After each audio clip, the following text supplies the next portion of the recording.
Ang magkapatid sa kwentong ito ay mga prinsipe ng Korean royal family. Isang bansang nasa ilalim ng constitutional monarchy. Noong sila ay bata pa, ang pinakamalaking libangan ng magkapatid ay ang panlalandi sa mga babae. Kapag nakakita sila ng magandang babae, agad silang mag-imbita na pumasok sa palasyo para maglaro. Ang nakatatandang kapatid bilang tagapagmana ng trono, tila mayabang.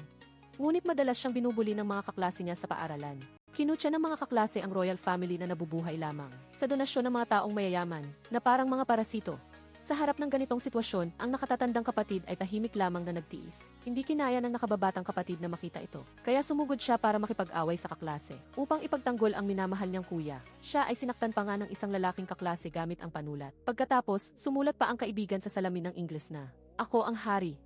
Lumipas ang panahon, 23 taon ang nakalipas, ang nakatatandang kapatid ay maagang nagmana at naging bagong hari upang hikayatin ang playboy na nakababatang kapatid, si Lee Jae-ha, na maging isang prinsipe na mahal ng publiko. Ipinasok siya ng hari sa militar. Si Lee Jae-ha, dahil sa kanyang walang pakialam na kalikasan, ay naghahanda ng umalis sa militar bilang isang sarhento. Nang bigyan siya ng kanyang superior ng isang insignia ng opisyal at sinabing kung gusto niya itong matanggap, kailangan niyang pumirma sa isang kontrata. Hindi man lang tiningnan ni Lee Jae-ha ang kontrata at pumirma agad ng walang pag-aalinlangan. Hindi niya alam na sa loob ng dokumentong iyon ay mayroong nakasingit na voluntaryong kontrata para sumali sa North at South Korean Joint Officer Team. Nang matuklasan na niloko siya para pumirma, pinuntahan ni Lee Jae-ha ang kanyang kuya para makipag-usap. Ipinaliwanag ng hari na gusto niyang makahanap ng isang tao na magpopromote ng kapayapaan sa pagitan ng dalawang Korea. Pagkatapos isaalang-alang, si Lee Jae-ha bilang isang militar at prinsipe, ang pinakaangkop na kandidato.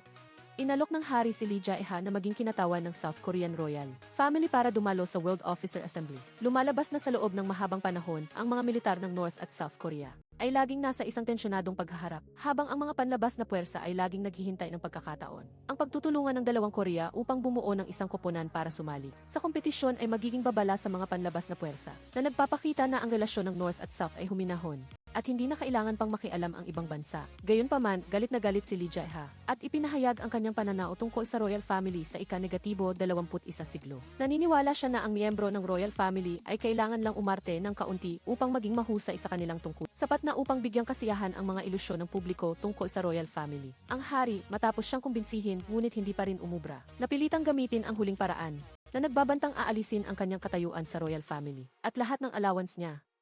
Dahil napilitan, walang nagawa si Lee Jae-ha kundi tanggapin ang paglahok sa World Officer Assembly. Sa kabilang banda, sa isang combat competition na ginanap sa South Korea, pinalitan ni North Korean female officer Kim Hang-a ang isang nasugatan upang lumaban at nanalo. Kaya nakuha niya ang pwesto sa World Officer Assembly. Gayunpaman, si Kim Hang-a, nakababalik lang mula sa bigong blind date, ay bumalik na nalulumbay dahil ayaw niyang tingnan siya ng iba na parang isang mabagsik na matandang dalaga na walang gustong magpakasal. Tumanggi siyang lumahok sa World Officer Assembly. Isang opisyal ng militar ang nangako sa kanya na basta't makapasok ang team sa top 4. Tiyak na tutulungan siya ng partido na ayusin ang kanyang personal na buhay. Kahit puno ng pagdududa, sumali pa rin si Kim Hang-a sa itinakdang oras. Hindi nagtagal, dumating si Kim Hang-a sa South Korea. Sa security check bago ang audience sa hari, ang security team, dahil sa kanilang mahigpit na saloobin, ay nagkaroon ng hindi pagkakaunawaan sa kanyang grupo ng 3 tao. Ang dahilan ay dahil sa steel nail sa daliri ng paa ng isang tao sa grupo, na nagpaalarma sa security scanner. Kahit hinubad na ng taong iyon ang medyas para patunayan na wala siyang dalang ipinagbabawal, hindi pa rin siya pinapasok ng security staff. Sa gitna ng pagtatalo ng dalawang panig, dumating ang kalihim ng hari para ayusin ang sitwasyon at inanyayahan silang lahat na pumasok. Gayunpaman, ang malamig na saloobin at kakulangan ng humanidad ng security team at ang pagiging matigas at hindi pagpayag ni Kim Hang-a na sumuko ay malinaw na nagpakita ng maselan na atmosfera. Ngunit hindi nagkakasundo sa pagitan ng North at South Korea sa matagal na panahon. Kaya, si Lee Jae-ha, nalalahok sa World Officer Assembly, ay dumating sa dormitoryo. Pagpasok niya, nakita niya ang kanyang kasama sa kwarto. Isang malaking lalaki mula sa North Korea na nagsasanay maghagis ng dart sa dingding. Nagulat si Lee Jae-ha at agad na umalis upang hanapin ang kanyang superior para humingi ng single room. Nang tanggihan, nagdahilan siya na ang joint team leader ay may single room upang humingi ng patas na pagtrato. Pagkatapos, upang matiyak ang pagiging patas, nagpasya ang superior na lahat ay mananatili sa double room. At alinsunod sa regulasyon na ang North at South Korean officers ay dapat magkasama, si Lee Jae-ha at Kim Hang-a ay inilagay sa iisang kwarto. Sa kantina, nakilala ni Lee Jae-ha si Kim Hang-a, ang kanyang magiging kasama sa kwarto, at hindi man lang tinago ang pagkadismaya niya sa babae bilang isang babae.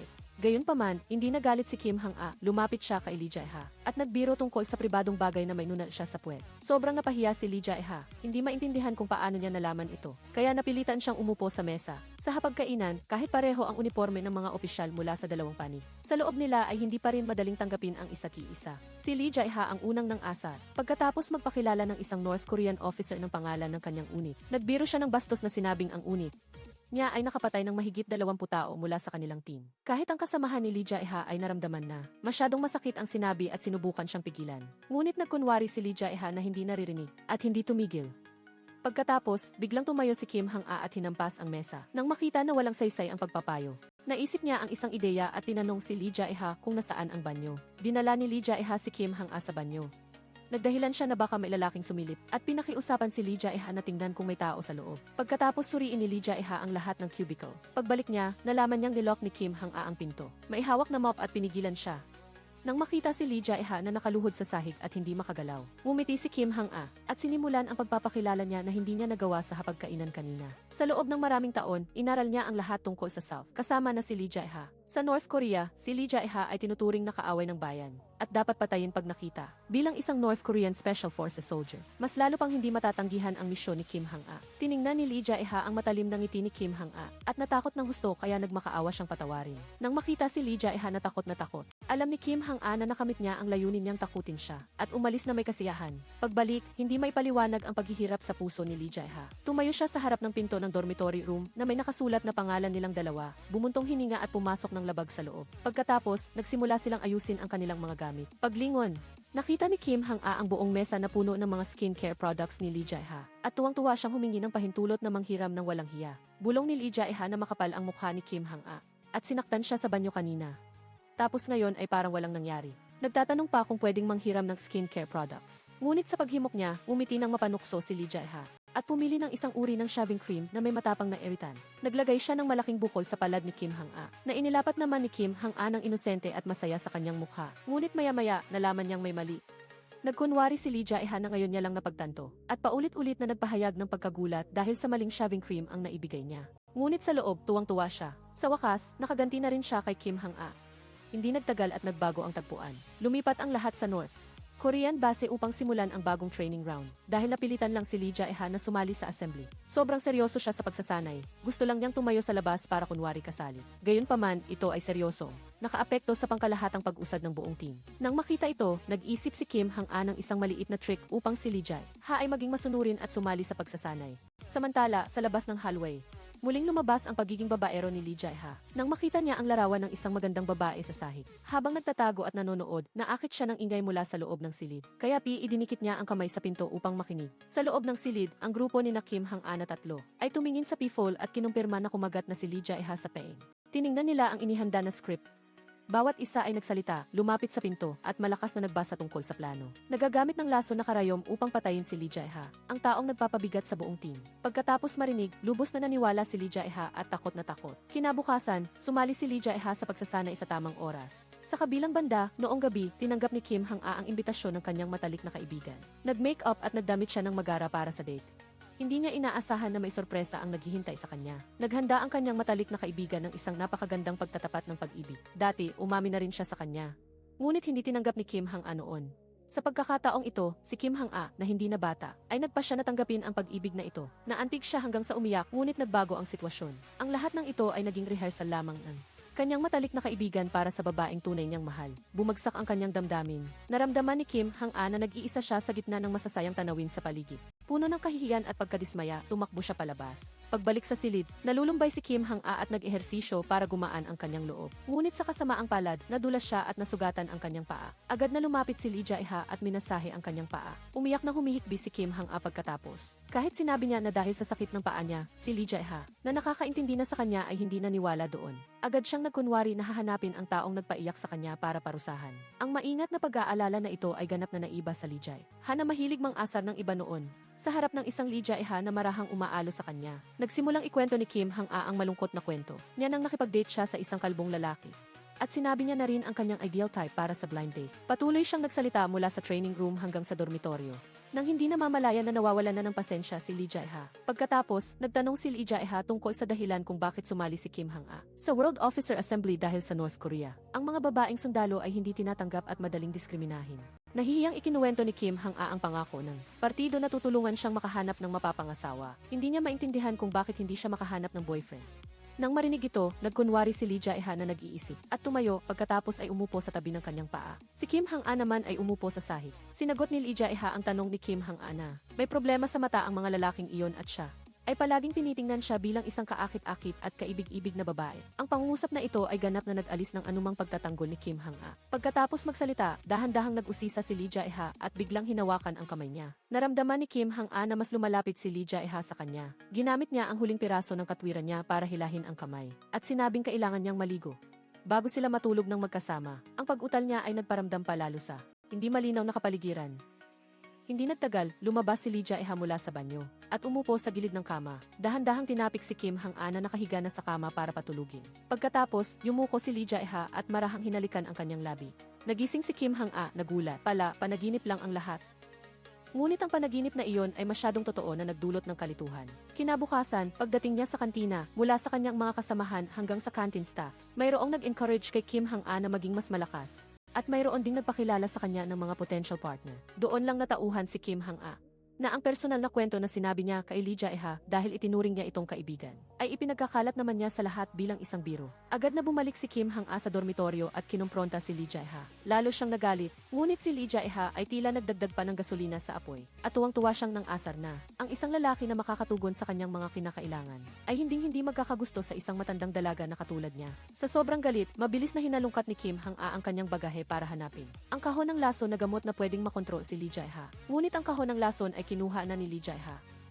Lumalabas na ang eksena sa panaginip ay kalahating totoo at kalahating gawa-gawa. Ang lahat ng pagiging maingat ni Lee Jae-ha ay para lang patulugin siya. At pagkatapos ay lumapit upang kumpirmahin kung tulog na ba siya. At para kunin ang laso na karayom. Ngunit ang halik na iyon ay hindi totoo. Naalala niya ang eksena kay Kim Hang-a sa umaga. Nang hindi pa siya gising, inilabas niya ang dila niya. At nagtanong si Lee Jae-ha ng may pang-aasar. Nanaginip ka ba na hinalikan kita? Sa kahihiyan at pagkadismaya, puno ng luha ang mata ni Kim Hang-a ngunit hindi siya makasagot. Dahil dito, lalong naging mayabang si Lee Jae-ha. Hinilan niya ang kamay ni Kim Hang-a at sinabing mas mabuti pa niyang hawakan ang manibela ng kotse. Kahit kalalabas lang ni Kim Hang-a sa banyo, wala siyang naramdamang pagkahumaling dahil hindi siya may tuturing na babae. Nang tumalikod si Kim Hang-a upang punasan ang luha niya, medyo nataranta si Lee Jae-ha. Pagkatapos, umalis siya at iniwan si Lee Jae-ha na nakasakit. Sa iba nang hindi niya nalalaman, samantala, hindi maisip ni Lee Jae-ha, kaya nagtanong siya kung bakit siya umiiyak.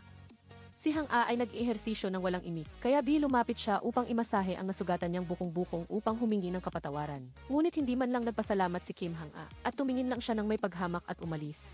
Sinundan ni Lee Jae-ha si Kim Hang-a hanggang sa dormitoryo, at binigyan siya ng malaking bag na puno ng mga pampaputi na produkto. Si Kim Hang-a, na hindi pa rin humuhupa ang galit, ay tumalikod sa kanya ng walang emosyon. Nang makita ito, inilabas ni Lee Jae-ha ang kanyang mahalagang humidifier para ibahagi sa kanya. Tahimik pa rin si Kim Hang-a at umalis sa kwarto.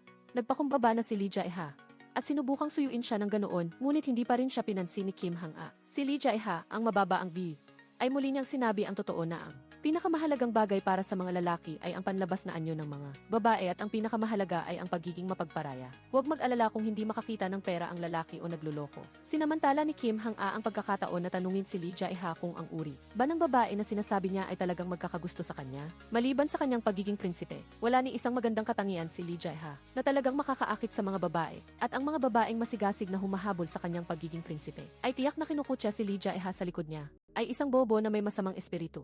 Hindi masaya si Lee Jae-ha at binalaan siya na ang pasensya ng ibang tao ay may limitasyon. Hindi natakot si Kim Hang-a at naghamon siya ng duelo. Habang iniinis si Lee Jae-ha, ang taong laging umiiwas sa pagsasanay ay walang lakas ng loob, walang fighting spirit at lalong walang pagpapahalaga sa sarili. Sa inis, tinanggap ni Lee Jae-ha ang hamon at pumunta silang dalawa sa gilid. Nagmungkahi si Kim Hang-a na ang matatalo ay kailangan tuparin ang isang hiling ng mananalo. Masayang sumang-ayon si Lee Jae-ha sa military treadmill. Nagsimula silang dalawa sa isang endurance contest. Sino ang mag-aakala na may gravity sensing bomb na nakatanim sa treadmill? Ang pag-start ng machine ay ang pag-activate din ng bomba. Kung magbago ang bigat o patayin ang machine, sasabog ito. Kaya bago matagumpay na matanggal ang bomba, hindi sila maaaring huminto at lalong hindi pwedeng magpalit ng tatakbo. Ang dalawang tao na parang tubig at apoy. Sa sandaling ito ng buhay at kamatayan ay nagawang magtulungan. Sa oras na ito, sila ay magkasama sa isang digmaan. Hanggang sa matanggal ang bomba, si Kim Hang-a na may sugat pa sa paa, ay hindi na makakayanan at nahulog mula sa treadmill. Ang ganitong karanasan ng sabay na pagharap sa buhay at kamatayan ay tahimik na nagpabago sa relasyon ng dalawa. Pareho silang dinala sa ward pagkatapos. Naunang nagising si Lee Jae-ha, nahirapan siyang bumangon at lumapit sa kama ni Kim Hang-a. Inalis ang hibla ng buhok sa noo niya at nagtanong kung ayos lang ba siya. Sa oras na ito, hindi pa rin humuhupa ang galit ni Kim Hang-a. Sinabi niya na magiging masaya siya kung hindi niya nakikita si Lee Jae-ha. Lumalabas na mali ang pagkakaintindi ni Kim Hang-a kay Lee Jae-ha. Inakala niya na siya ang may kagagawa ng pagtanim ng bomba. Bukod pa rito, nang harapin ang investigasyon. Bawat isa ay may sariling argumento at patuloy na nagtatalo ng hindi nalalaman na ito ay plano ni Kim Bong-gu, isang arms dealer. Ipinasa ni Kim Bong-gu ang kanyang may sakit na ama upang magmana ng armaments group. Dahil ang World Officer Assembly na ginanap ay seryosong nakaapekto sa negosyo ng armas. Ang pagsabog na ito ay upang magbigay ng dahilan para sa military na pumasok sa North Korea para mag-imbestiga. At dahil doon ay humadlang sa kooperasyon ng dalawang panig sa asembleya. Pagkaraan, dumating ang 8th bilang kinatawan ng United Nations sa training camp upang magsagawa ng komprehensibong investigasyon. Bilang pangunahing target ng investigasyon sa pagsabog na ito, hiniling kay Kim Hang-a na buksan ang kanyang coded suitcase sa harap ng lahat. Nag-aalangan si Kim Hang-a, si Lee Jae-ha, na nakakita ng hindi sinasadya sa loob ng suitcase niya na puno ng underwear, ay ayaw siyang mapahiya. Kaya nagdahilan siya na pupunta sa kantina at hinila si Kim Hang-a palabas ng opisina. Hinabol sila ng 8th military hanggang sa hallway at ginamit ang katayuan nila bilang kalahok sa World Officer Assembly upang takutin si Lee Jae-ha na huminto. Ngunit hindi natakot si Lee Jae-ha. Nagbigay siya ng dahilan na hindi kumpleto ang kanilang search procedure upang tumanggi na magpatuloy sa Tiningnan ni Kim Hang-a ang matalas na pagdadahilan ni Lee Jae-ha at bigla siyang nagulat na siya pala ay isang tunay na prinsipe na nakakagulat. Pagkatapos magsalita, hinila ni Lee Jae-ha ang kamay ni Kim Hang-a at umalis. Sa kabilang banda, ang ama ni Kim Hang-a, matapos kumbinsihin ng kanyang superior, ay nagsimulang ayusin ang kasal ng kanyang anak na babae. Siya mismo ang nagpakilala sa kanyang anak na babae sa hari. Ang kuya ni Lee Jae-ha upang si Kim Hang-a ay maging isa sa mga kandidato para maging hipag niya. Ang hari na nagplano ng gumamit ng political marriage upang patatagin ang relasyon ng North at South ay natuwa pagkatapos basahin ang profile ni Kim Hang-a. Pagkatapos, nagsimula ang mga magulang sa magkabilang panig ng mental mobilization para sa kanilang mga anak. Ngunit hindi nila alam na mayroon ng maliit na hindi pagkakasundo sa pagitan ng dalawa. Kaya ang resulta ay hindi tulad ng inaasahan. Pagkatapos ng pag-uusap sa kanyang kuya, lumabas si Lee Jae-ha at nakita si Kim Hang-a na naglalaro ng snow fight kasama ang kanyang kasamahan. Tinulungan ng isang kasamahan si Kim Hang-a na nakahandusay at marahang pinunasan ang snow sa kanyang katawan. Nang makita ang eksenang ito, nagselos si Lee Jae-ha at sobrang nainis. Kumuha siya ng ilang snow at ibinuhos ito sa ulo ni Kim Hang-a. Kinuwestiyon niya si Kim Hang-a kung sadyang gusto ba siyang mapangasawa. Kaya sinasadya niyang makipaglapit sa ibang lalaki para magselos siya upang makuha ang atensyon niya. Nagkunwari si Kim Hang-a na inosente at sinabing hindi niya kailanman naisip si Lee Jae-ha at nagtanong kung nagselos ba si Lee Jae-ha dahil gusto niya siya. Pagkatapos magsalita, iniwan niya si Lee Jae-ha at nagpatuloy sa paglalaro ng snow fight. Nang makita si Kim Hang-a at ang kasamahan na si Yoon Sik-kyung na masayang naglalaro, nainis si Lee Jae-ha at sinipa ang isang sako. Sa kabilang banda, dahil sa marahas na pagtanggi ni Lee Jae-ha sa search operation kanina, nagpasya ang United Nations na muling suriin ang karapatan ng North at South Joint Team na lumahok sa World Officer Assembly. Kaya, nagplano ang hari ng isang pagsubok para kay Lee Jae-ha upang magdesisyon kung papayagan pa ba siyang sumali. Nang tumunog ang alarm, nagsimula ang isang drill ng hindi alam ni Kim Hang-a at ng iba pa. Sa setting ng military conflict sa hangganan ng North at South na nagpapalala sa relasyon ng dalawang panig, si Lee Jae-ha na nagtatago sa pool ay biglang dinakip ng isang malaking grupo ng North Korean soldiers at ikinulong kasama ang ibang South Korean officers. Nakatanggap ng utos si Kim Hang-a mula sa kanyang superior na kailangan niyang ihatid ang grupo ni Lee Jae-ha palabas ng North Korea upang maiwasan ang paglala ng sitwasyon. Kinuha ni Kim Hang-a ang baril at sinubukan niyang kumbinsihin si Lee Jae-ha na sumama sa kanya. Ngunit hindi siya pinaniwalaan ni Lee Jae-ha. Wala siyang ibang pagpipilian. Kaya napilitan si Kim Hang-a na gamitin ang baril upang pilitin silang umalis. Sa oras na ito, nagdahilan si Lee Jae-ha na magtungo sa banyo at sinadya niyang gumawa ng ingay upang hikayatin. Si Kim Hang-a na pumasok at pagkatapos ay bigla siyang inatake. Sa gitna ng pagpupumiglas, nadapa si Lee Jae-ha at nasugatan ang kanyang paa at kinontrol siya ni Kim Hang-a gamit ang baril upang makuha ang tiwala ni Lee Jae-ha at mabilis na matapos ang misyon sa paghahatid. Ibinigay ni Kim Hang-a ang baril sa kanya. Samantala, dahil walang kiki sa banyo, hindi masubaybayan ng hari at ng iba pa ang aktwal na sitwasyon. At hindi rin nila masigurado ang kaligtasan ni Lee Jae-ha. Dahil sa pag-aalala, nagdesisyon ang hari na tapusin na ang drill. Nang naghihintay ang lahat sa pangunahing gate, lumabas silang dalawa na nagkasundo na. Ang biglang pag-ilaw ng headlight kasabay ng pagdating ng mga sundalo ay nagdulot ng tensyon kay Lee Jae-ha. Nagkamali siyang akala na niloko siya ni Kim Hang-a. Kaya nagpaputok siya ng baril sa kanya. Blanko ang bala ng baril na iyon. Hindi ito nagdulot ng pisikal na pinsala kay Kim Hang-a. Ngunit talagang nasaktan nito ang kanyang puso. muling tumunog ang alarm. Natapos ang drill. Gayunpaman, ang pagpapaputok ni Lee Jae-ha ay nagbigay din ng sakit sa kanyang kuya na laging nagsusumikap para sa kapayapaan ng North at South, na nanonood na may pusong wasak, bagamat di ang relasyon ng dalawang panig ay hindi nagkukulang sa mga sandali ng tensyon na parang may baril na nakatutok. Hindi pa sila kailanman nagpaputok ng baril. Ang aksyon ng pagpapaputok ay nangangahulugan na ang pag-asa para sa mapayapang pagsasama ng North at South ay tuluyan ng nawala, at ang malupit na katotohanan ay ang unang putok na iyon ay nagmula mismo sa nakababatang kapatid ng hari. Ito ang nagpahirap sa hari sa sarili.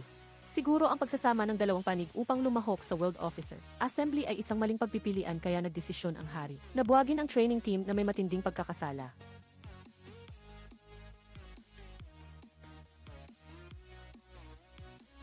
Kailangan niyang bawiin ang utos na buwagin ang team.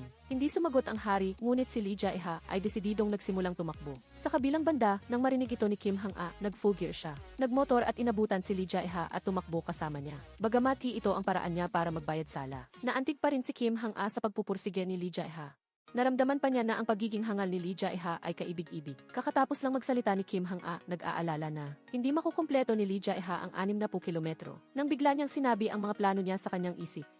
Tinantya ni Lee Jae-ha na ang mga miyembro ng South Committee kapag nakita ang sinseridad ng prinsipe sa pamamagitan ng aktwal na aksyon, at nag-alala rin sa kanyang kalusugan. Natural na kukumbinsihin nila ang hari na bawiin ang utos. Sa ganitong paraan, kailangan lang niyang tumakbo ng maksimum na 2 o 3 kilometro at tatawagin na siyang huminto. Ngunit mabilis na naglaho ang mga nais ni Lee Jae-ha. Ang military vehicle na huminto ay hindi para sunduin siya, kundi para formal na magbigay ng misyon, na humihiling kay Lee Jae-ha na kumpletuhin ito sa loob ng itinakdang oras. Dismayado, nagpatuloy si Lee Jae-ha sa pagtakbo kasama si Kim Hang-a. Sa daan, nakita niya ang isang ambulansya, at masaya siyang kumaway para huminto ito. Dahil sa sugat sa paa, lumapit siya para magtanong kung may pain reliever ba. Ngunit nang malaman niya na ang paghingi ng tulong ay nangangahulugan ng kusang loob na pagsuko, tumigil si Lee Jae-ha at nagpatuloy sa paglalakad gamit ang kanyang sugat na paa. Nang makita ni Kim Hang-a na hindi na makatiis si Lee Jae-ha sa sakit, kinuha niya ang isang maliit na kahon sa kanyang bulsa. Nagulat si Lee Jae-ha dahil hindi ba ito ang kahon na naglalaman ng laso na karayom? Kaya di tumanggi siya at umiwas. Agad na hinawakan ni Kim Hang-a si Lee Jae-ha at tinusok siya ng 2 karayom. Sumisigaw si Lee Jae-ha nang bigla niyang naramdaman na hindi na masakit ang sugat. Tiningnan niya si Kim Hang-a na nakatuon sa pagtuturok ng karayom ng may pagtataka. At natigilan siya. At sa ganoong paraan, nagpatuloy silang dalawa sa paglalakad sa gitna ng snow. Hinikayat ni Kim Hang-a si Lee Jae-ha na nahihirapan maglakad, na magpatuloy sa pagsubok kahit man lang makarating sa susunod na checkpoint. Nang makita si Lee Jae-ha na hirap maglakad, muling nagmungkahi si Kim Hang-a na humingi ng pain reliever sa ambulansya. Ngunit ayaw sumuko ni Lee Jae-ha, kaya tinanggihan niya ang mungkahi nito. Magdamag silang naglakad, sumandal si Lee Jae-ha sa isang sanga bilang tungkod, at lalong humirap ang paglalakad niya. Nag-alala si Kim Hang-a sa sugat niya, kaya lumuhod siya at inalok siyang pasanin. Matigas ang ulo ni Lee Jae-ha at tumanggi, at siya ay natumba. Hindi sinasadyang gumulong si Lee Jae-ha sa isang dalisdis, at hindi na niya kayang tiisin pa. Kaya sumigaw siya upang ilabas ang kanyang sama ng loob. Bilang miyembro ng royal family, hindi siya pwedeng mabuhay ayon sa gusto niya. Kailangan niyang laging maging halimbawa sa publiko, at pilitin ang sarili na gawin ang mga bagay na hindi niya gusto. Pagkatapos maglabas ng sama ng loob, kumalma ang pakiramdam ni Lee Jae-ha. Nakaupo silang dalawa ni Kim Hang-a sa lupa. Nagtanong si Lee Jae-ha kung anong oras na. Upang mapanatag siya, nagsinungaling si Kim Hang-a tungkol sa oras. At sinabing 25 minuto na lang ang natitira sa itinakdang oras. At kahit anong pilit nila ay hindi na nila makukumpleto ang misyon. Biglang humingi ng tawad si Lee Jae-ha dahil sa pagpapaputok ng baril. Nakita ni Kim Hang-a ang lahat, ngumiti siya at humiga. At sinabing ang ganda ng panahon at inanyayahan si Lee Jae-ha na humiga rin. At tamasahin ang panandali ang katahimikan. Humiga si Lee Jae-ha at ngumiti. At lumingon kay Kim Hang-a na nakapikit. Sandali silang nagpahinga, nagpasya si Lee Jae-ha na magpatuloy sa paglalakad patungo sa hantungan. Kahit alam niyang hindi siya makakapasa sa pagsusulit, pinili pa rin niyang magpatuloy dahil siya ay prinsipe at kailangang maging isang waran. Nang malapit na siya sa hantungan, nadapa muli si Lee Jae-ha. Sa sandaling ito lamang sinabi ni Kim Hang-i ang katotohanan tungkol sa oras. Sapat pa ang natitirang oras para makarating siya sa hantungan sa tamang oras. Ngunit dahil nakita niyang labis na siyang napagod, naisip niyang dapat siyang sumuko sa pagsusulit at magpahinga ng mabuti. Kaya sinadya niyang magsinungaling tungkol sa oras. Pagkabalik sa katinuan, umiti si Lee Jae-ha ng mapait habang hinahawakan ang kamay na inabot ni Kim Hang-i. Upang makatayo, inakbayan niya si Kim Hang-i at sabay silang sinalubong ang hiyawan ng pag-udyok sa finish line. Pagkatapos noon, mabilis na natapos ang World Officer Congress. Sa victory party, nakatanggap si Kim Hang-i ng regalo na ipinadala ni Lee Jae-ha sa pamamagitan ni Eun Sik-yung. Masayang-masaya itong binuksan ni Kim Hang-i. Ngunit nalaman niyang niloko pala siya ni Lee Jae-ha. Ang tinatawag na regalo ay isa lamang empty perfume bottle. Kaya nagalit si Kim Hang-i at napasigaw. Samantala, si Lee Jae-ha, na nakabalik na sa Timog Korea, ay namumuhay ng malaya at walang alalahanin. Kaya paanong maririnig ang mga sumpa na ito? Pagkatapos, pagdating ni Kim Hang-i sa bahay ay tinawag siya ng kanyang ama at tinanong muli ang tungkol sa pag-unlad ng damdamin sa pagitan niya at ni Lee Jae-ha. Isinara ni Kim Hang-i ang pinto ng kwarto at tinawag. Kinuha ni Kim Hang-i ang perfume bottle na nakatago sa ilalim ng tumpok ng damit. Pinaglaruan niya ang bote at tumingin sa salamin na nakangiti ng walang kamalay-malay. Sa mga araw na magkasama sila, matagal nang tinanggap ni Kim Hang-i si Lee Jae-ha sa kanyang puso. Punong-puno siya ng pag-asa para sa hinaharap. Nag-iisip na makakasama niya si Lee Jae-ha habang buhay. Ngunit hindi inaasahan ni Kim Hang-i na ang desisyon ng hari ay tulad ng isang neeng na ipinako ngunit maaari pa ring magbago matapos paulit-ulit na pag-isipan at ikonsidera. Ang pagtanggap ng mga tao, inalis ng hari si Kim Hang-i na nagmula sa Special Forces, mula sa listahan ng mga kandidato para sa posisyon ng Crown Princess. Nang marinig ang balita, galit na ibinato ni Kim Hang-i ang perfume bottle at nabasag ito. Alam niyang kapag wala ng pag-aayos mula sa kanyang mga magulang, marahil wala ng anumang posibilidad sa pagitan niya at ni Lee Jae-ha. Sa pag-iisip nito, pinulot niyang muli ang regalong ibinigay sa kanya ni Lee Jae-ha. Kasabay nito, sa palasyo ng hari, na kailangang ikonsidera ang gusto ng kanyang kapatid, ay pumili ng isang magandang babae na nagmula rin sa North Korea. Ngunit lumaki sa ibang bansa upang ipakilala kay Lee Jae-ha. Pagkatapos, pumunta si Lee Jae-ha sa ibang bansa at nakipagkita sa babaeng ipinakilala. Ngunit anuman ang kanilang pag-usapan, maaari niyang banggitin si Kim Hang-i. Ang pagkasuklam at pagkalito ay kitang-kita sa kanyang mukha. Hindi napansin ni Lee Jae-ha na ang palaging pag-iisip sa isang tao ay palatandaan na ng pagmamahal. Hindi inaasahan na isang balita tungkol kina Lee Jae-ha at Kim Hang-i na nagdesisyong magpakasal ang biglang kumalat sa publiko. Ang pagkakakilanlan ni Kim Hang-i bilang isang North Korean special ay lubos na kinalkal ng mga mamamahayag. Sa isang iglap, nagprotesta ang mga tao sa South Korea at sumiklab ang mga salungatan sa lahat ng dako. Sa pag-udyok ng damdamin ng mga tao na nagdulot ng gulo sa loob ng South Korea, ay mariing hiniling ang pagbibitiw ng hari. Nang malaman ang balita, agad na itinigil ni Lee Jae-ha ang blind date at nagmadaling bumalik sa South Korea upang asikasuhin. Hindi siya sumang-ayon sa paraan ng pagpapaliwanag ng kanyang kapatid na sabihin ang katotohanan at aminin na isinama niya si Kim Hang-i sa listahan ng mga kandidato para sa Crown Princess dahil may kinalaman ito sa North Korea at ang pagkakakilanlan ni Kim Hang-i ay kakaiba. Nag-aalala siya na ang paggawa nito ay magdudulot ng pagkawala ng kontrol sa damdamin ng mga tao. Ngunit hindi rin sinang-ayunan ng hari ang patakaran ni Lee Jae-ha na manahimik at huwag magbigay ng tugon dahil sa inspirasyon ng kanyang kapatid. Dumalo si Lee Jae-ha sa isang charity football match. Sa harap ng media, binanggit niya ang tungkol sa kasal niya kay Kim Hang-i. Unilateral na idineklara ni Lee Jae-ha na mahal niya si Kim Hang-i, kaya hiniling niya sa hari na gawin siyang mapapangasawa. Humingi siya ng tawad dahil hindi niya ikinonsidera ang damdamin ng mga tao. Kinuha ni Lee Jae-ha ang lahat ng sisi. Ginamit ang pagpapatawad ng mga tao para sa love affairs upang lutasin ang krisis na ito. Sa kabilang banda, dahil sa lumalaking issue, napilitan sina Lee Jae-ha at Kim Hang-i na magkaroon ng isang opisyal na pagpupulong para sa susunod na balita ng isang kaganapan na interesado ang buong bansa. Si Kim Hang-i na nagtatrabaho para sa intelligence agency matapos mapanood ang taos-pusong pag-amin ni Lee Jae-ha, muling naantig at napaluha.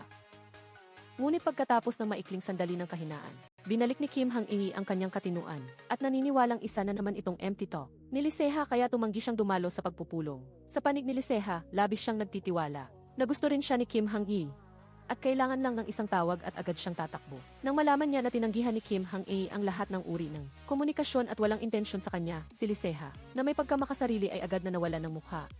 Sa kabilang banda, habang nagpapahinga, pinanood ni Kim Hang-i ang video ng talumpati ni Lee Jae-ha sa charity football match at may kakaibang pakiramdam na nabuo sa kanyang puso. Si Lee Jae-ha, iniisip ang kanyang madaling magsalita at tila hindi seryosong hitsura. Biglang nagbago ng isip si Kim Hang-i. Nagpasya siyang makipagkita kay Lee Jae-ha upang pagbayarin siya sa kanyang mga walang ingat na salita.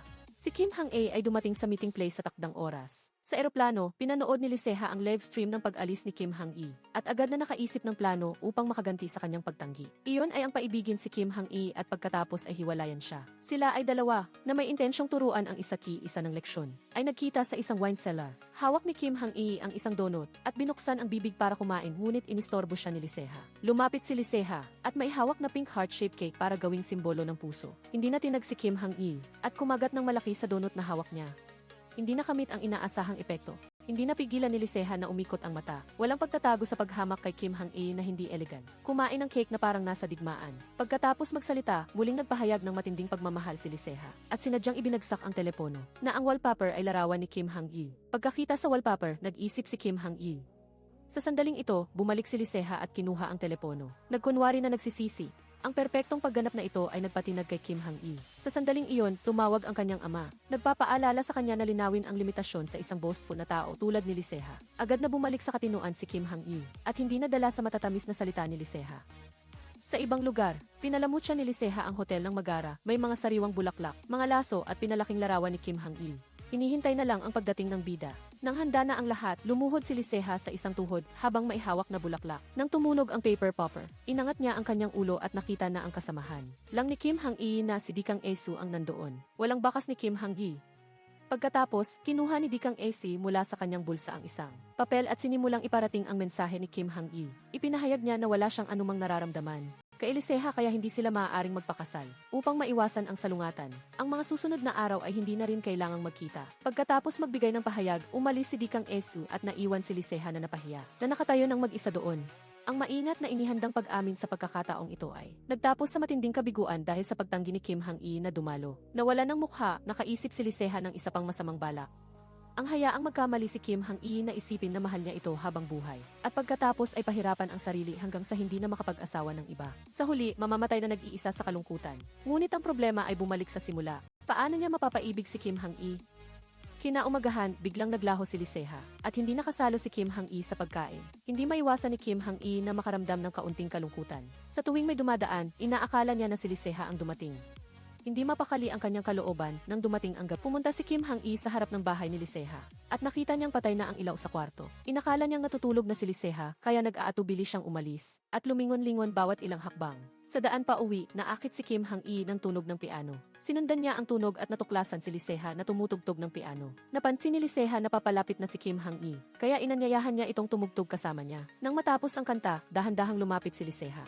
Sa sandaling hahalikan na sana niya ang labi ni Kim Hang-i, bigla siyang tumayo at umalis. Iniiwan si Kim Hang-i na nag-iisa na ang puso ay nilalaro at patuloy na gumagalaw.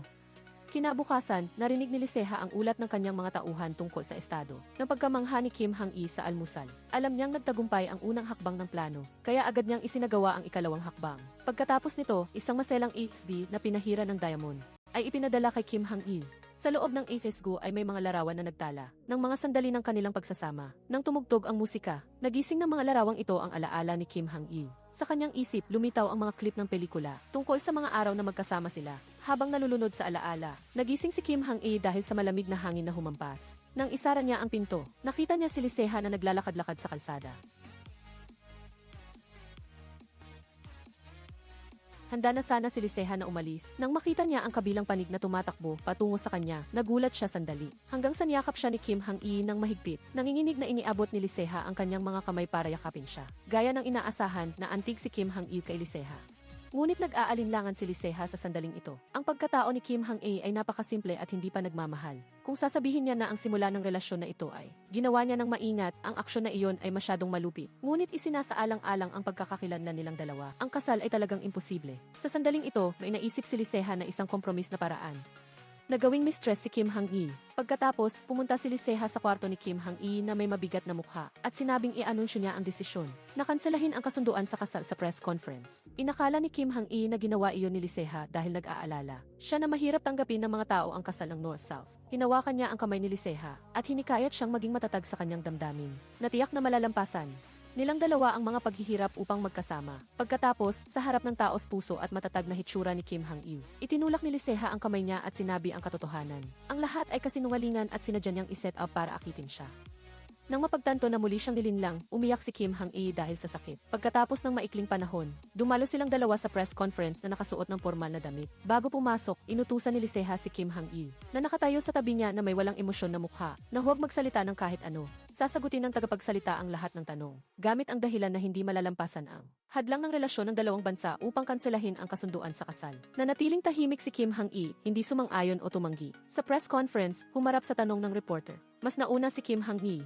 Sinabing gusto niya si Liseha at pumayag siyang mag-engage. Ang hindi inaasahang sitwasyon na ito ay nagpatigil kay Liseha. Matapos ang ilang sandali ng pag-iisip, sumagot si Liseha sa reporter gamit ang isang malabong tula upang magpalipas ng oras.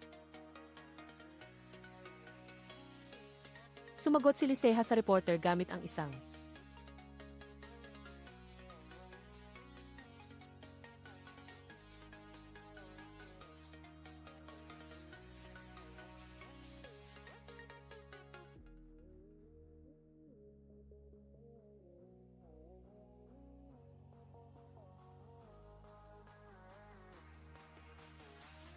Malabong tulad sa isang pagtatalo, hindi napigilan ni Liseha na aminin na ang lahat ay dahil sa kasamahan na si Yoon Sik-yung. Lahat ay dahil sa nahihiyang ngiti na ibinigay ni Kim Hang-i kay Yoon Sik-yung. Kaya nagkaroon siya ng pagnanais na manalo. Ang pangungusap na ito ay tumulong din kay Jason na makita ang damdamin ni Liseha, na talagang gusto niya si Kim Hang-i. Pagkatapos, tumayo si Jason, at binuksan ang sliding door na naghihiwalay sa sala at silid-tulugan. Si Kim Hang-i, na nakikinig sa likod, ay nagpakita. At umupo silang dalawa na nakaharap sa isa't-isa. Nauna si Kim Hang-i na magsalita, at tapat na tinanong si Liseha kung gusto niya siya. Hindi madiing sumagot si Liseha. Ngunit wala siyang sapat na lakas ng loob na harapin ang mga chismis at pagtutol kasama si Kim Hang-i na may pagkakakilanlan bilang taga North Korea para sa pag-ibig. Pagkatapos marinig iyon, tapat ding sinabi ni Kim Hang-i na sa simula ay gusto niyang magpakasal sa royal family upang maghiganti kay Liseha, na palaging nang aasar sa kanya. Ngunit pagkatapos mag-isip, ayaw niyang isugal ang buong buhay niya. Kaya pumayag siyang sundin ang dating plano na kanselahin ang kasunduan sa kasal. Walang emosyon na sinabi ni Kim Hang-i na nagulat kay Liseha sa pagbabago ng kanyang saloobin. Pagkatapos ay nag-alok si Liseha na makasama si Kim Hang-i na kumain ng farewell meal. At pareho silang nalasing. Sa ilalim ng impluwensya ng alak, biglang hinawakan ni Liseha ang kamay ni Kim Hang-i. Niyakap ang kanyang baywang at hinila siya palapit sa kanya. Salamat sa epekto ng alak ang dalawang magkasintahan. Pagkatapos ng hindi mabilang na pag-uusisa at panunukso sa isa't-isa, sa wakas ay naghalikan. Ang eksenang ito ay nasaksihan naman ng hari at ng ama ni Kim Hang-i na paparating, at agad silang dalawa na nahimasmasan. Yumuko sila at tumabi. Pagkatapos, dahil ang kasal ng alyansa ng North-South ay isang mahalagang bagay, upang maunawaan ang tunay na damdamin ng dalawang tao, nagpasya ang hari at ang ama ni Kim Hang-i na makipag-usap ng pribado sa anak ng isag-iisa. Nakita ni Kim Hang-i ang pagpasok ng hari, at agad siyang yumuko na parang may nagawa siyang mali. Humingi ng paumanhin ang hari kay Kim Hang-i bilang isang kuya. Lubos niyang naunawaan ang matigas na ulo ni Liseha. Tiyak na labis na nasaktan si Kim Hang-i habang kasama niya. Ang simpatya ng hari ay nagpahina sa guard ni Kim Hang-i. Sinabi ng hari na pagkatapos nilang mag-engage, dahil sa kanyang pagkakakilanlan bilang taga North Korea, tiyak na hindi maiiwasan ang mga chismis. Bilang isang hari, handa siyang pasanin ang bahagi ng responsibilidad para kay Kim Hang-i, hanggang sa maging mas mature si Liseha. Ang taos pusong sa loobin ng hari ay lalong nagpakabuti kay Kim Hang-i.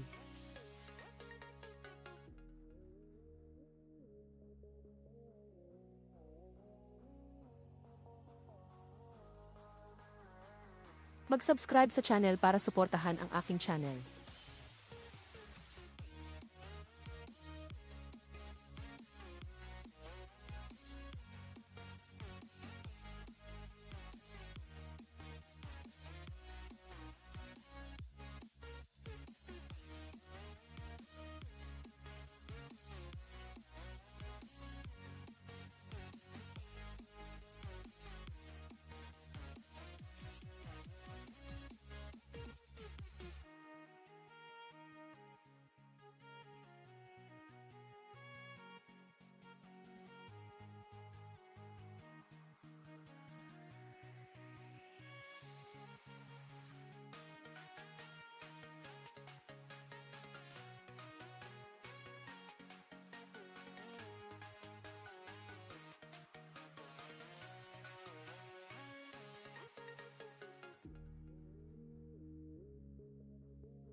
Na-realize ni Lee Jae-ha na hindi nararapat ang pagbaliwala niya sa North Korea. Kaya nagsisi at humingi siya ng tawad. Ngunit si Kim Hang-a na galit ay nagkunwari na parang may inaalis na alikabok sa kamay. At tinanggihan siya, kaya naghiwalay silang dalawa ng hindi maganda. Sa kabilang banda, dahil sa hirap na dinanas kay Inang Biyenan at sa pag-iba ng tingin ni Lee Jae-ha, at sa lahat ng sama ng loob, gusto na lang agad umuwi ni Kim Hang-a. Sa sandaling ito tumawag ang hari, at sa harap ng malumanay niyang pag-aalala, ang galit sa loob ni Kim Hang-a ay agad na lumami. Ibinahagi lamang niya ang masayang balita at itinago ang malungkot na balita. Tinatago ang hindi magagandang nangyari. Sa kabilang dako, Ang hari at reyna ay nagbabakasyon at si Kim Bong-gu na isang arms dealer ay gumawa ng paraan para malaman ang lokasyon ng bakasyon mula sa kalihim. Agad siyang nagpadala ng tao para patayin ang hari. Sa pagkakataon, biglang bumisita si Lee Jae-shin at nakita ang grupo ng mga taong ito na umaakto. Ngunit dahil mahina siya, hindi niya napigilan ang mga ito at siya rin ay dinakip. Hindi nagtagal bumalik sa kanilang silid ang hari at reyna. Ang chimney ay natakpan at naglagay sila ng charcoal powder sa fireplace. Kaya silang dalawa ay nalason sa carbon monoxide at namatay. Mula sa sandaling ito, naging matagumpay ang plano ng mga mamamatay tao. Nagsimula silang asikasuhin si Lee Jae-shin na wala sa kanilang plano. Hindi ininom ni Lee Jae-shin ang tableta na ibinigay ng mamamatay tao, kundi tumalikod siya at tumalon patungo sa bangin. Sa sandaling ito, si Yoon Shik yung na tagapamahala ng seguridad ay napansin na matagal na lumampas ang oras ng appointment ni Lee Jae-shin at hindi pa rin siya kumokonekta sa kanya. Habang hindi rin siya makakonekta sa kanya, puno ng pag-aalala agad siyang nagtungo sa resort. Sa daan, nakita ni Yoon Shik yung ang isang tao sa malayo. Bumaba siya ng sasakyan para tingnan at natuklasan na ito ay si Lee Jae-shin na kalalabas lang na nahulog. Samantala si Lee Jae-ha na dumadalo sa isang party ay walang kamalay-malay. Biglang dumating ang kalihim kasama ang mga kasamahan at ibinalita sa kanya ang masamang balita tungkol sa pagkamatay ng kanyang kapatid. Ayon sa pagkakasunod-sunod ng paghalili, si Lee Jae-ha ay naging bagong hari ng bansa sa sitwasyong ganap na walang paghahanda at dahil sa biglaang pagdating ng trahedya. Hindi agad ito matanggap ni Lee Jae-ha. Pagkatapos ng ilang sandali ng pagkabigla, nagsumikap si Lee Jae-ha na bumangon. Tinanggap ang pagiging hari at nagsimulang ayusin ang mga gawain. Sa kabilang banda, pagdating sa ospital sa harap ng ibang tao, mahigpit pa rin siyang pinaalalahanan ng kanyang ina, si Lee Jae-ha, tungkol sa hindi angkop na damit na lumalabag sa pormalidad at nakasisira ng pagkatao. Ngunit nang sumara ang pinto, sila na lang dalawa ang nagdadamayan. Ang kanyang ina, naluhaan ang mata, ay nagpalakas ng loob kay Lee Jae-ha na maging matatag. At sa huli ay hindi na niya napigilan ang umiyak at sumubsob sa kanyang dibdib. Ang eksena ng paglilipat ng kapangyarihan upang maging bagong hari. Si Lee Jae-ha ay tila tumanda ng biglaan. Naging matatag siya, kaya hindi siya nakaramdam ng isang patak ng luha. At natapos ang seremonya ng paghalili, umupo si Lee Jae-ha sa upuan sa opisina na ginamit ng kanyang kapatid at tumingin sa larawan ng kanyang kapatid sa dingding. Ay set up niya ulit ang command para i-activate ang voice recorder ng journal. Pagkatapos niyang magsalita, hindi na niya napigilan ang sarili at umiyak ng masakit. Tapos na ang pagre-record ng voice recorder ng journal. Pagkatapos magsalita, mabilis na bumalik si Lee Jae-ha sa kanyang working state at nagsimulang asikasuhin ang tumpok ng dokumento na kasing taas ng bundok. Ang seryosong mukha ni Lee Jae-ha ay nakita lahat ng kalihim at naramdaman ng matanda ang labis na kasiyahan. Ngunit pagkatapos noon, ang ulat ng ministro ng hustisya ay nagdulot ng pagdurusa sa kalihim. Ayon sa investigasyon, ang pagkamatay ng yumao na hari ay sanhi ng nasusunog na uling sa fireplace. Gayunpaman, ang chimney sa silid ay natakpan at ang bintana ay bahagyang nakabukas lamang kaya hindi umikot ang hangin at direktang nagdulot ng trahedya. Ngunit ayon sa regulasyon, bago manirahan ang hari, kailangang magsagawa ng inspeksyon sa seguridad. Gusto malaman ng ministro ng hustisya kung bago nangyari ang aksidente. Mayroon bang ganitong mga problema ang silid? Sa puntong ito, tila may naalala ang kalihim. Nakatanggap siya ng larawan ng resort na may mensahe ng pasasalamat sa kanyang tulong. Nagpapatunay ito sa hinala ng kalihim. Lumabas na nakatanggap siya ng isang bihirang album ng The Beatles mula sa isang kaibigan mula sa ibang bansa upang magpasalamat sa kanya sa pagrerekomenda ng resort na dinaluhan ng yumao na hari kung saan makikita ang napakagandang paglubog ng araw. Ngunit ang kaibigang iyon mula sa ibang bansa ay may koneksyon pala kay Kim Bong-gu na humantong sa trahedyang ito. Sa harap ng mga pagdududa ni Lee Jae-ha tungkol sa pagkamatay ng kanyang kapatid, ang kalihim, isang taong laging naghahangad ng perpekto, ay pinili na itago ang kanyang pagkakamali sa paglabas ng address. Dahilan niya lang na hindi kumpleto ang inspeksyon sa seguridad upang kusang loob na tumanggap ng parusa. Gayunpaman, si Lee Jae-ha ay bagong hari lamang, abalang-abala at lubos na nangangailangan ng tulong ng kalihim. Kaya di napilitan siyang manatili ang kalihim sa kanyang tabi para tulungan siya na maituturing na isang parusa. Samantala, nagising si Lee Jae-shin sa ospital, ngunit wala siyang maalala sa nangyari pagkatapos niyang pumunta sa resort. Siya ang tanging saksi sa pagpatay. Ang pagkawala niya ng alaala ay humadlang sa daan patungo sa katotohanan. Si Lee Jae-ha sa tabi niya ay hindi mapigilang makaramdam ng matinding pagkadismaya. Pagbalik niya, dumaan siya sa flower room at nakita si Kim Hang-a. Kaya nakiusap siya na tulungan siyang alagaan si Lee Jae-shin para sa kanyang ina. Nang dumating si Kim Hang-a ay saktong paalis ang kanyang biyenan. Hindi gusto ni Inang Reyna si Kim Hang-a kaya gumamit siya ng matigas na salita upang paalisin ito. Sa silid ng pasyente, si Lee Jae-shin na paralisado ang ibabang bahagi ng katawan ay nadiskubre na umihi siya sa kama dahil sa napakataas na pagpapahalaga sa sarili. Ayaw niyang malaman ito ng ibang tao. Wala ang kanyang ina, kaya napilitan siyang magsikap na abutin ang tissue sa dulo ng kama. Ngunit sa kasamaang palad ay nadulas at nahulog. Magpapahamak sila sa sarili kung papasok sila. Sa kabutihang palad, dumating si Kim Hang-a sa tamang oras. Tiyak na hindi maglalakas loob si Lee Jae-shin na saktan ang sarili. Walang pag-aatubili siyang pumasok sa silid. Sa isang sulyap ay naintindihan niya ang sitwasyon. Ikinandado ni Kim Hang-a ang pinto. Niyakap ang maruming kumot at sako ng kama at itinapon sa banyo. Pagkatapos ay hindi pinansin ang sigaw ni Lee Jae-shin. Hinila siya sa banyo at inilagay sa bathtub. Pagkatapos nito, hinubad niya ang damit ni Lee Jae-shin. Nang bumalik ang kanyang biyenan, saktong nakatanggal na ang kandado. Nalaman niya na hindi lang pinaliguan ni Kim Hang-a ang kanyang anak, kundi tinulungan din niya itong itago. Nilabhan din niya ang kumot at sako. At matalas pa ang isip na naglagay ng kape sa mga bahaging hindi nalabhan ng maigi. Kahit na natili ang malamig na mukha ng kanyang biyenan. Kinilala na niya si Kim Hang-a sa loob-loob niya, at siya mismo ang nagturo kay Kim Hang-a kung paano lutuin ang blood clams. Isang ulam na ipinapasa lamang sa manugang. Di nagtagal, ang funeral service ng yumao na hari ay isinagawa ayon sa plano. Hindi sinasadyang nakita ni Kim Hang-a si Lee Jae-ha na lihim na umiiyak mag-isa. Labis siyang nasaktan.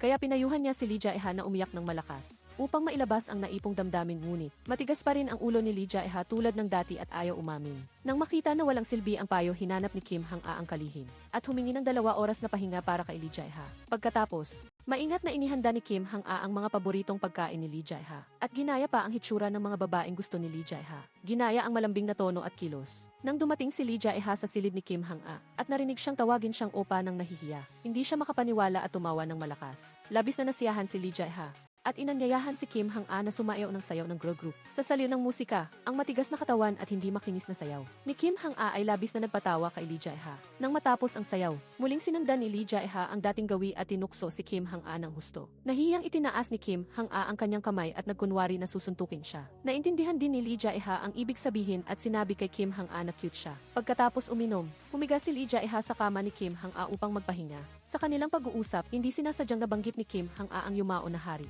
na nagpabalik ng kalungkutan ni Lee Jae-ha. Kinuha ni Kim Hang-a ang kanyang telepono at kasama si Lee Jae-ha ay tiningnan ang mga selfie na ipinadala ng kanyang kapatid bago siya pumanaw. Ang magkapatid sa larawan ay nakangiti ng masaya. Pagkatapos ay ikinuwento ni Lee Jae-ha na pinatay niya ang huling tawag ng kanyang kapatid bago ito mamatay at nagsimulang magsisisi at umiyak ng malakas. Niyakap ni Kim Hang-a si Lee Jae-ha at ginamit ang katahimikan upang aliwin siya. Noong gabing iyon, nanatili si Lee Jae-ha sa silid ni Kim Hang-a at nagkaroon sila ng relasyon.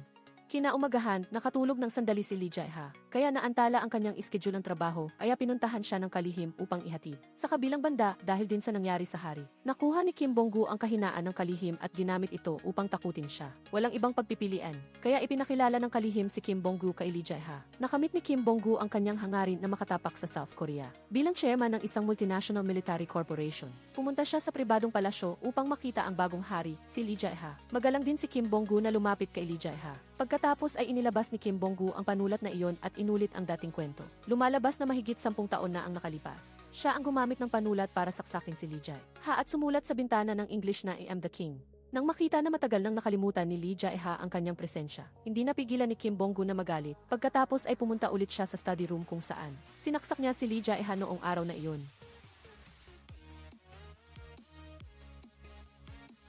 Naalala pa rin, kaya niya sinaksak at iniwan ang sinabi sa bintana. Nagpasya siya na balang araw siya ang magiging hari ng South Korea. Ngunit hindi man lang siya naalala ni Lee Jae-ha. Upang maisakatuparan ang kanyang hangarin na maging hari sa lalong madali, nagpasya si Kim Bong-gu na gamitin ang katotohanan na ang yumao na hari ay namatay dahil sa pagkalason upang takutin ang North Korea. Kaya nagdulot ng digma ang South-North. Habang siya ay nakikinabang, kinabukasan, direktang naglabas si Kim Bong-gu ng ebidensya na nagpapatunay na ang yumao na hari ay namatay dahil sa pagkalason upang isagawa ang plano. Nag-donate si Kim Bong-gu ng 50 bilyong won upang itayo ang lugar kung saan namatay ang yumao na hari bilang isang memorial park sa ngalan ng pagpapakita ng kanyang pakikiramay. Sa proseso ng konstruksyon, isang kahon na naglalaman ng charcoal powder at isang North Korean cellphone ang nahukay. Si Eun Sik yung nainatasan sa pagsubaybay sa konstruksyon, ay nagdala ng isang bahagi ng ebidensya sa pribadong palasyo upang hanapin si Kim Hang-a. Hindi nagtagal, dumating din si Lee Jae-ha. Bago malinawan ang insidente at hindi maalis ang pagdududa laban sa North Korea. Reflexively na tinakpan ni Kim Hang-a ang kahon sa mesa. Ayaw niyang malaman ito ni Lee Jae-ha. Napansin ni Lee Jae-ha ang presensya ng kahon. Nalaman ni Kim Hang-a na hindi na ito maitatago, kaya sinabi niya ang buong katotohanan. Kinuha ni Lee Jae-ha ang North Korean cellphone. Ang ebidensya ni Kim sa kaso ng may pagdududa ngunit hindi nagmadaling magbigay ng konklusyon. Gayunpaman ang hindi pamilyar at tensyonadong kapaligiran ay nagdulot ng pagkalito sa kanilang dalawa. Pagkatapos ay nagpasya si Lee Jae-ha na magsimula ng investigasyon muna. Matapos ang ilang pag-aatubili, kinuha niya ang ebidensya at iniwan si Kim Hang-a mag-isa sa silid ng may alalahanin at pagkabalisa. Sa kabilang banda, mabilis na kumalat ang balita tungkol sa insidente. Dahil ang telepono ay isang tatak na available lamang sa North Korea. Lahat ay nagdududa sa kanila. Ang mga balita ay kumalat sa lahat ng dako na nagdulot kay Kim Hang-a bilang isang North Korean na magtiis ng maraming mapanuring tingin at pagdududa. Pagkatapos, upang linawin ang katotohanan sa pagkamatay ng yumao na hari, nag-utos si Lee Jae-ha na bumuo ng isang espesyal na komite na binubuo ng miyembro mula sa iba't ibang partido. Sa unang pagpupulong, ang mga miyembro ng espesyal na komite ay nakamit lamang ang pagkakaisa sa pag-imbestiga kay Kim Hang-a. Naunawaan ng komite na ipinalagay na ng publiko na ang pagpaslang ay kagagawa ng Hilagang Korea. Ang tunay na pinagkakaabalahan ng lahat ay kung gaano kalaki ang pagkakasangkot ni Kim Hang-a sa insidente. Matindi nilang ipinagpilitan na hindi na imbestigahan ang katotohanan ng pagpaslang at ipinasa ang lahat ng responsibilidad kay Kim Hang-a. Ginawa siyang scapegoat. Ang sekretaryo, na ayaw malantad ang katotohanan, ay lubos ding sumang-ayon sa pamamaraang ito. Galit na sinaway ni Lee Jae-ha ang sekretaryo, at malakas na iginiit na si Kim Hang-a ay kanyang fiancé. Tumutol ang sekretaryo, at sinabing si Kim Hang-a ay may dugong Hilagang Korea. Ang mga taong pumatay sa dating hari. Tiningnan ni Lee Jae-ha ang portrait ng kanyang kapatid na lalaki, puno ng pagdududa ang kanyang puso. Muli siyang nagduda sa tinatawag na katotohanan ito. Pagkatapos ng maraming pagsasaalang-alang, si Lee Jae-ha, na may nag-aalinlangan na kalooban, ay sumang-ayon sa sekretaryo na si Kim Hang-a ay sumailalim sa investigasyon. Kaya pumunta siya sa pribadong palasyo kung saan nananatili si Kim Hang-a. Nahulaan din ni Kim Hang-a ang intensyon niya, at ayaw niyang ilagay sa mahirap na sitwasyon ang taong mahal niya. Walang pag-aatubili siyang sinabi na sumasang-ayon siyang sumailalim sa investigasyon. Lubos na naantig si Lee Jae-ha na may namumutawi. Naluha sa mata ay sinabi ang tunay na laman ng kanyang puso. Kung ang pagkamatay ng kanyang kapatid na lalaki ay may kaugnayan kay Kim Hang-a, gusto niyang siya mismo ang pumatay sa kanya. Sa kabila nito, sa sandaling ito, gusto pa rin niyang maniwala na si Kim Hang-a ay inosente. Hinarap ni Kim Hang-a ang matatalim na tanong ng mga investigador, at isa-isang nalutas ang mga ito.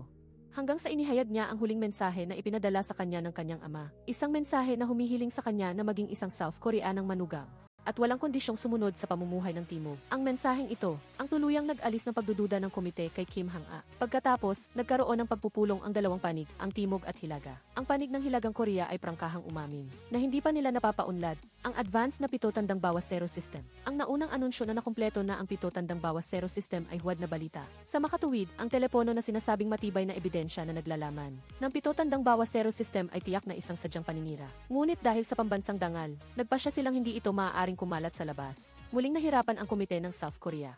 Hindi ang Hilagang Korea ang tunay na salarin, samantalang ang tunay na salarin ay hindi pa natutuklasan. Paano ito sasabihin sa mga tao?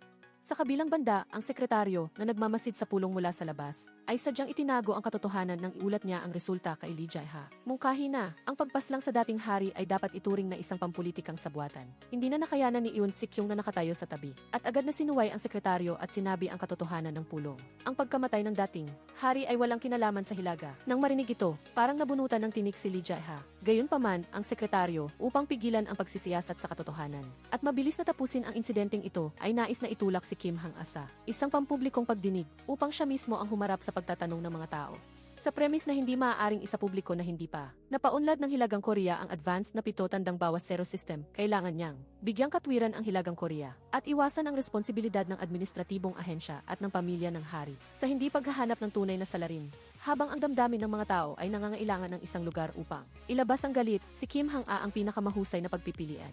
Sa kabutihang palad, ang tila kagalang-galang na pangangatwirang ito ay hindi nakumbinsi si Lee Jae-ha. Pagkatapos marinig ito, nagalit si Lee Jae-ha at naghiwalay sila ng may hindi pagkakaunawaan. Pagkatapos, ang sekretaryo ay kusang nagpalabas ng peking utos ng hari sa pangalan ni Lee Jae-ha upang hilingin kay Kim Hang-a na lumahok sa pampublikong pagdinig. Si Kim Hang-a, para kay Lee Jae-ha, ay umiiyak na sumang-ayon. Si Lee Jae-ha, na hindi alam ang katotohanan, ay inakala na si Kim Hang-a ay kusang loob na lumaho at aktibong gumaan ang kanyang mga alalahanin tulad ng dati kaya hindi siya tumutol.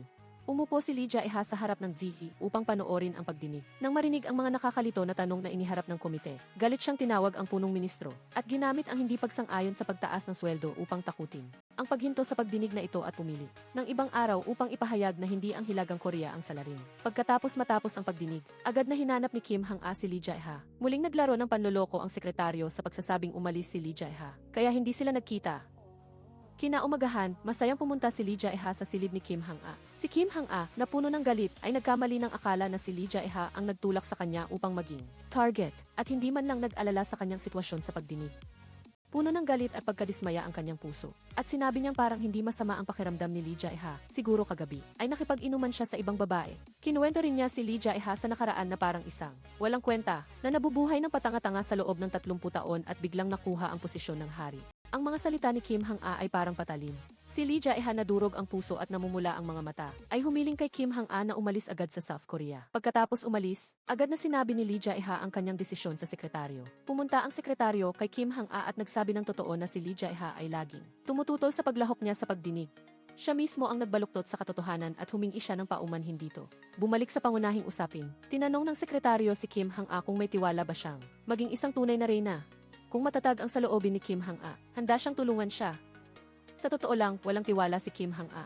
Palagi siyang takot sa dayuhang South Korea. Naunawaan ng sekretaryo ang sagot ni Kim Hang-a, kaya sumang-ayon siyang tulungan siyang makipag-ugnayan sa Hilaga upang ihatid siya pauwi. Nang umalis si Kim Hang-a, hindi siya hinatid ni Lee Jae-ha. Pag-uwi, tinanong ng ina ni Lee Jae-ha ang anak kung sino ang unang naghiwalay. Sinabi ni Lee Jae-ha na mayroon din siyang sariling limitasyon. Tinawag siyang basura ni Kim Hang-a. Iyon ang salitang pinakaayaw niya. Ngunit ang totoo ay, dahil sa reputasyon ni Lee Jae-ha noong nakaraan, sa mata ng publiko, isa talaga siyang walang kwentang tao. Mahilig sa babae, sinasabi lang ni Kim Hang-a ang totoo. Naunawaan ng kanyang ina na si Kim Hang-a ay nasaktan sa pagdinig. Pag-uwi, hindi niya nakuha ang aliw ni Lee Jae-ha kaya nagalit siya at nasabi ang mga salitang nakasakit sa kanya. Dahil sa paalala ng kanyang ina, nag-aatubiling binuksan ni Lee Jae-ha ang upang panoorin ang natitirang bahagi ng pagdinig na hindi niya nakita. Sa pampublikong pagdinig, binanggit ni Kim Hang-a ang oras. Nakasama niya si Lee Jae-ha ng may masayang mukha. Taos puso niyang ipinahayag na kahit laging nag-aaway ang dalawa, bawat pagtatalo ay nagpapatibay sa kanilang pagmamahalan. Basta't kasama niya si Lee Jae-ha, magiging masaya siya. Pagkatapos manood, naluha si Lee Jae-ha sa sobrang damdamin. Gayunpaman, naunawaan ni Lee Jae-ha na kahit ibalik pa niya si Kim Hang-a, hindi niya maaalis ang pagdududa ng mga tao sa kanya. Hindi magiging payapa ang buhay ni Kim Hang-a. Upang masira ang sitwasyong ito, tiyak na kailangang hanapin ang tunay na salarin na pumaslang sa kanyang kapatid na lalaki. Pagkatapos nalaman ni Lee Jae-ha mula sa ama ni Kim Hang-a na ang naglagay ng bomba sa treadmill ay isang club na nagbebenta ng armas. Naghinala siya na ang pagkamatay ng kanyang kapatid na lalaki ay may kaugnayan din sa club na ito.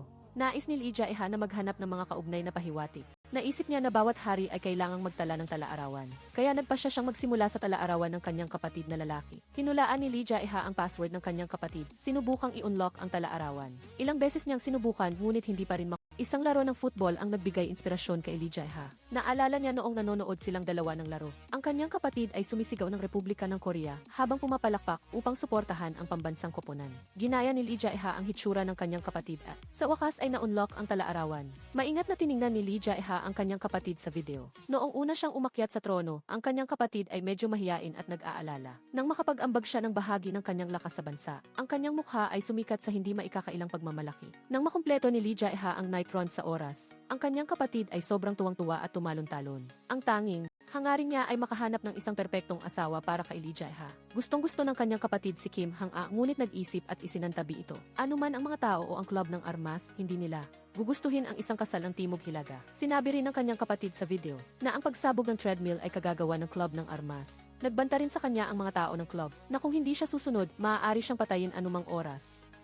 Pagkatapos manood, pumunta agad si Lee Jae-ha sa silid ng dokumento upang tingnan ang mga detalye ng mga transaksyon sa pagbili ng armas ng bansa. Natuklasan niya na maraming transaksyon sa kumpanyang Club V at nag-invest pa ng malaking halaga ng pera ng walang dahilan upang i-upgrade ang kagamitan. Ipinahayag pa ng Club V na kung magaganap ang digmaang Timog Hilaga, magbibigay din sila ng armas sa Hilagang Korea. Kitang-kita na ang kumpanyang ito ay isang nagbebenta ng digmaan at sa likod ng kumpanyang ito ay ang club ng armas at ang pinuno ay si Kim Bong-gu. Pagkatapos, prangkahang tinanong ni Lee Jae-ha ang sekretaryo kung si Kim Bong-gu ba ang suspect sa pagpatay sa kanyang kapatid na lalaki. Inamin ng sekretaryo na kasama rin siya sa listahan ng mga suspect. Naalala ni Lee Jae-ha ang pagbisita ni Kim Bong-gu dati. Kaya nagpasya siyang samantalahin ang pagiging mapagmalaki at pagnanais ni Kim Bong-gu na magyabang upang makuha ang katotohanan mula sa kanyang bibig. Pagkatapos magkita ng dalawa, sinabi ni Lee Jae-ha ng pabiro na narinig niya na ang pagkamatay ng dating hari ay may kaugnayan sa club ng armas. Tiyak na alam ni Lee Jae-ha na tatanggi si Kim Bong-gu, kaya tumawa siya at sinabing tama nga, siya ay isa lamang maliit na negosyante. Paano siya magkakaroon ng kakayahang saktan ang isang hari? Nang ma-underestimate, hindi komportable si Kim Bong-gu. Alam niyang ito ay isang taktika ni Lee Jae-ha upang mapukaw siya ngunit kusang loob pa rin siyang tumalon sa bitag na inihanda niya. Inamin niya na siya ang mastermind sa likod ng pagpaslang sa dating hari. Ang dahilan kung bakit niya pinaslang ang tao ay dahil alam ng dating hari na si Kim Bong-gu ay isang mapanganib na individual kaya ipinagbawal niya itong pumasok mula sa ibang bansa. Nagdulot ito ng galit kay Kim Bong-gu, ang sekretaryo, na nakikinig sa pag-uusap sa kabilang silid. Nang makita ang seryosong sitwasyon, dali-daling lumabas at inanyayahan si Kim Bong-gu na umalis. Sa pagbalik, galit na galit si Lee Jae-ha at nag-utos na patayin si Kim Bong-gu. Nang hinabo ni Yoon Sik-yung, inarangan siya ng sekretaryo. Si Lee Jae-ha, nasabik na malaman ang katotohanan, ay humiling sa sekretaryo na maging testigo sa sabuatan ni Kim Bong-gu na patayin ang kanyang kapatid. Ngunit tumanggi ito. Sinuri ng sekretaryo na ang impluwensya ni Kim Bong-gu ay nakapasok sa bawat industriya ng South Korea at ang pamilya ng hari ay hindi lubos na makontrol ang opinyon ng publiko. Bukod pa rito, kamakailan lamang ay tumanggap sila ng donasyon mula kay Kim Bong-gu. Ang pamilya ng hari ay walang kakayahang pabagsakin si Kim Bong-gu at hindi maaaring padalus-dalos na magdeklara ng digmaan laban sa kanya. Si Lee Jae-ha ay labis na nabalisa ngunit hindi niya mailabas ang kanyang nararamdaman. Sa isa pang pangyayari, ang kooperasyon ng Timog at Hilaga sa paglahok sa World Officers Congress at ang politikal na kasal ang pinakamalaking counterattack laban sa club. Itinaguyod ng dating hari ang pagsasama upang lumahok sa Kongreso. Ngunit ang politikal na kasal ay sinira mismo ni Lee Jae-ha. Dahil dito, labis na nadismaya ang sekretaryo kay Lee Jae-ha at hindi nagtiwala sa kanyang determinasyon na maghiganti. Dahil sa pagtatasa ng sekretaryo, nawala ng kumpiyansa si Lee Jae-ha at nagduda kung may kakayahan ba siyang maging isang tunay na hari. Sa sandaling ito, tumakbo si Yoon Sik-kyung at nagbigay ng ibang opinyon sa sekretaryo. Naniniwala siya na si Lee Jae-ha ang hari na may pinakamalaking kapangyarihan sa mundo. Hinikayat niya si Lee Jae-ha na magpatuloy ng may dignidad. Ang napapanahong pagkilalang ito ay nagbigay kay Lee Jae-ha ng pananampalataya upang magpatuloy. Sa kabilang banda, salamat sa pagsasaayos ng kanyang ama. Muling nakilala ni Kim Hang-a ang kanyang dating date. Sa kalagitnaan ng date, inakala ni Kim Hang-a na dinidispensa siya kaya nagmamadali siyang umuwi. Pagdating sa bahay, hinimatay siya sa matinding sakit at dinala sa ospital. Nang matanggap ang balita, dali-daling pumunta ang kanyang ama. Nang malaman niyang nakunan si Kim Hang-a, labis siyang nagulat. Sa isa pang pangyayari, nang marinig ang ingay, lumingon si Yoon Sik-kyung at binuksan ang pinto ng kotse. Si Zishin, na nadulas mula sa upuan, takot na takot at hindi makapagsalita, ang tanging lumalabas ay mga hikbi. Bagaman nawala ng alaala si Zishin sa pagkahulog sa bangin. Nang makita ang mukha ng taong pumilit sa kanya na tumalon, matindi pa rin ang kanyang takot. Masakit sa kalooban na niyakap ni Yoon Sik-kyung si Zishin, maingat na inalo at inaliw. Pag-uwi nila, nang kumalma na ang kanyang damdamin, inutusan ni Zishin si Yoon Sik-kyung na buhatin siya sa kama upang magpahinga. Si Yoon Sik-kyung ay nagpakita ng pag-aatubili, hindi naglakas loob na tumingin ang diretsyo kay Zishin. Nakita ni Zishin ang pagkamahiyain ni Yoon Sik-kyung, kaya nagbiro siya at tinanong kung may masama ba siyang intensyon.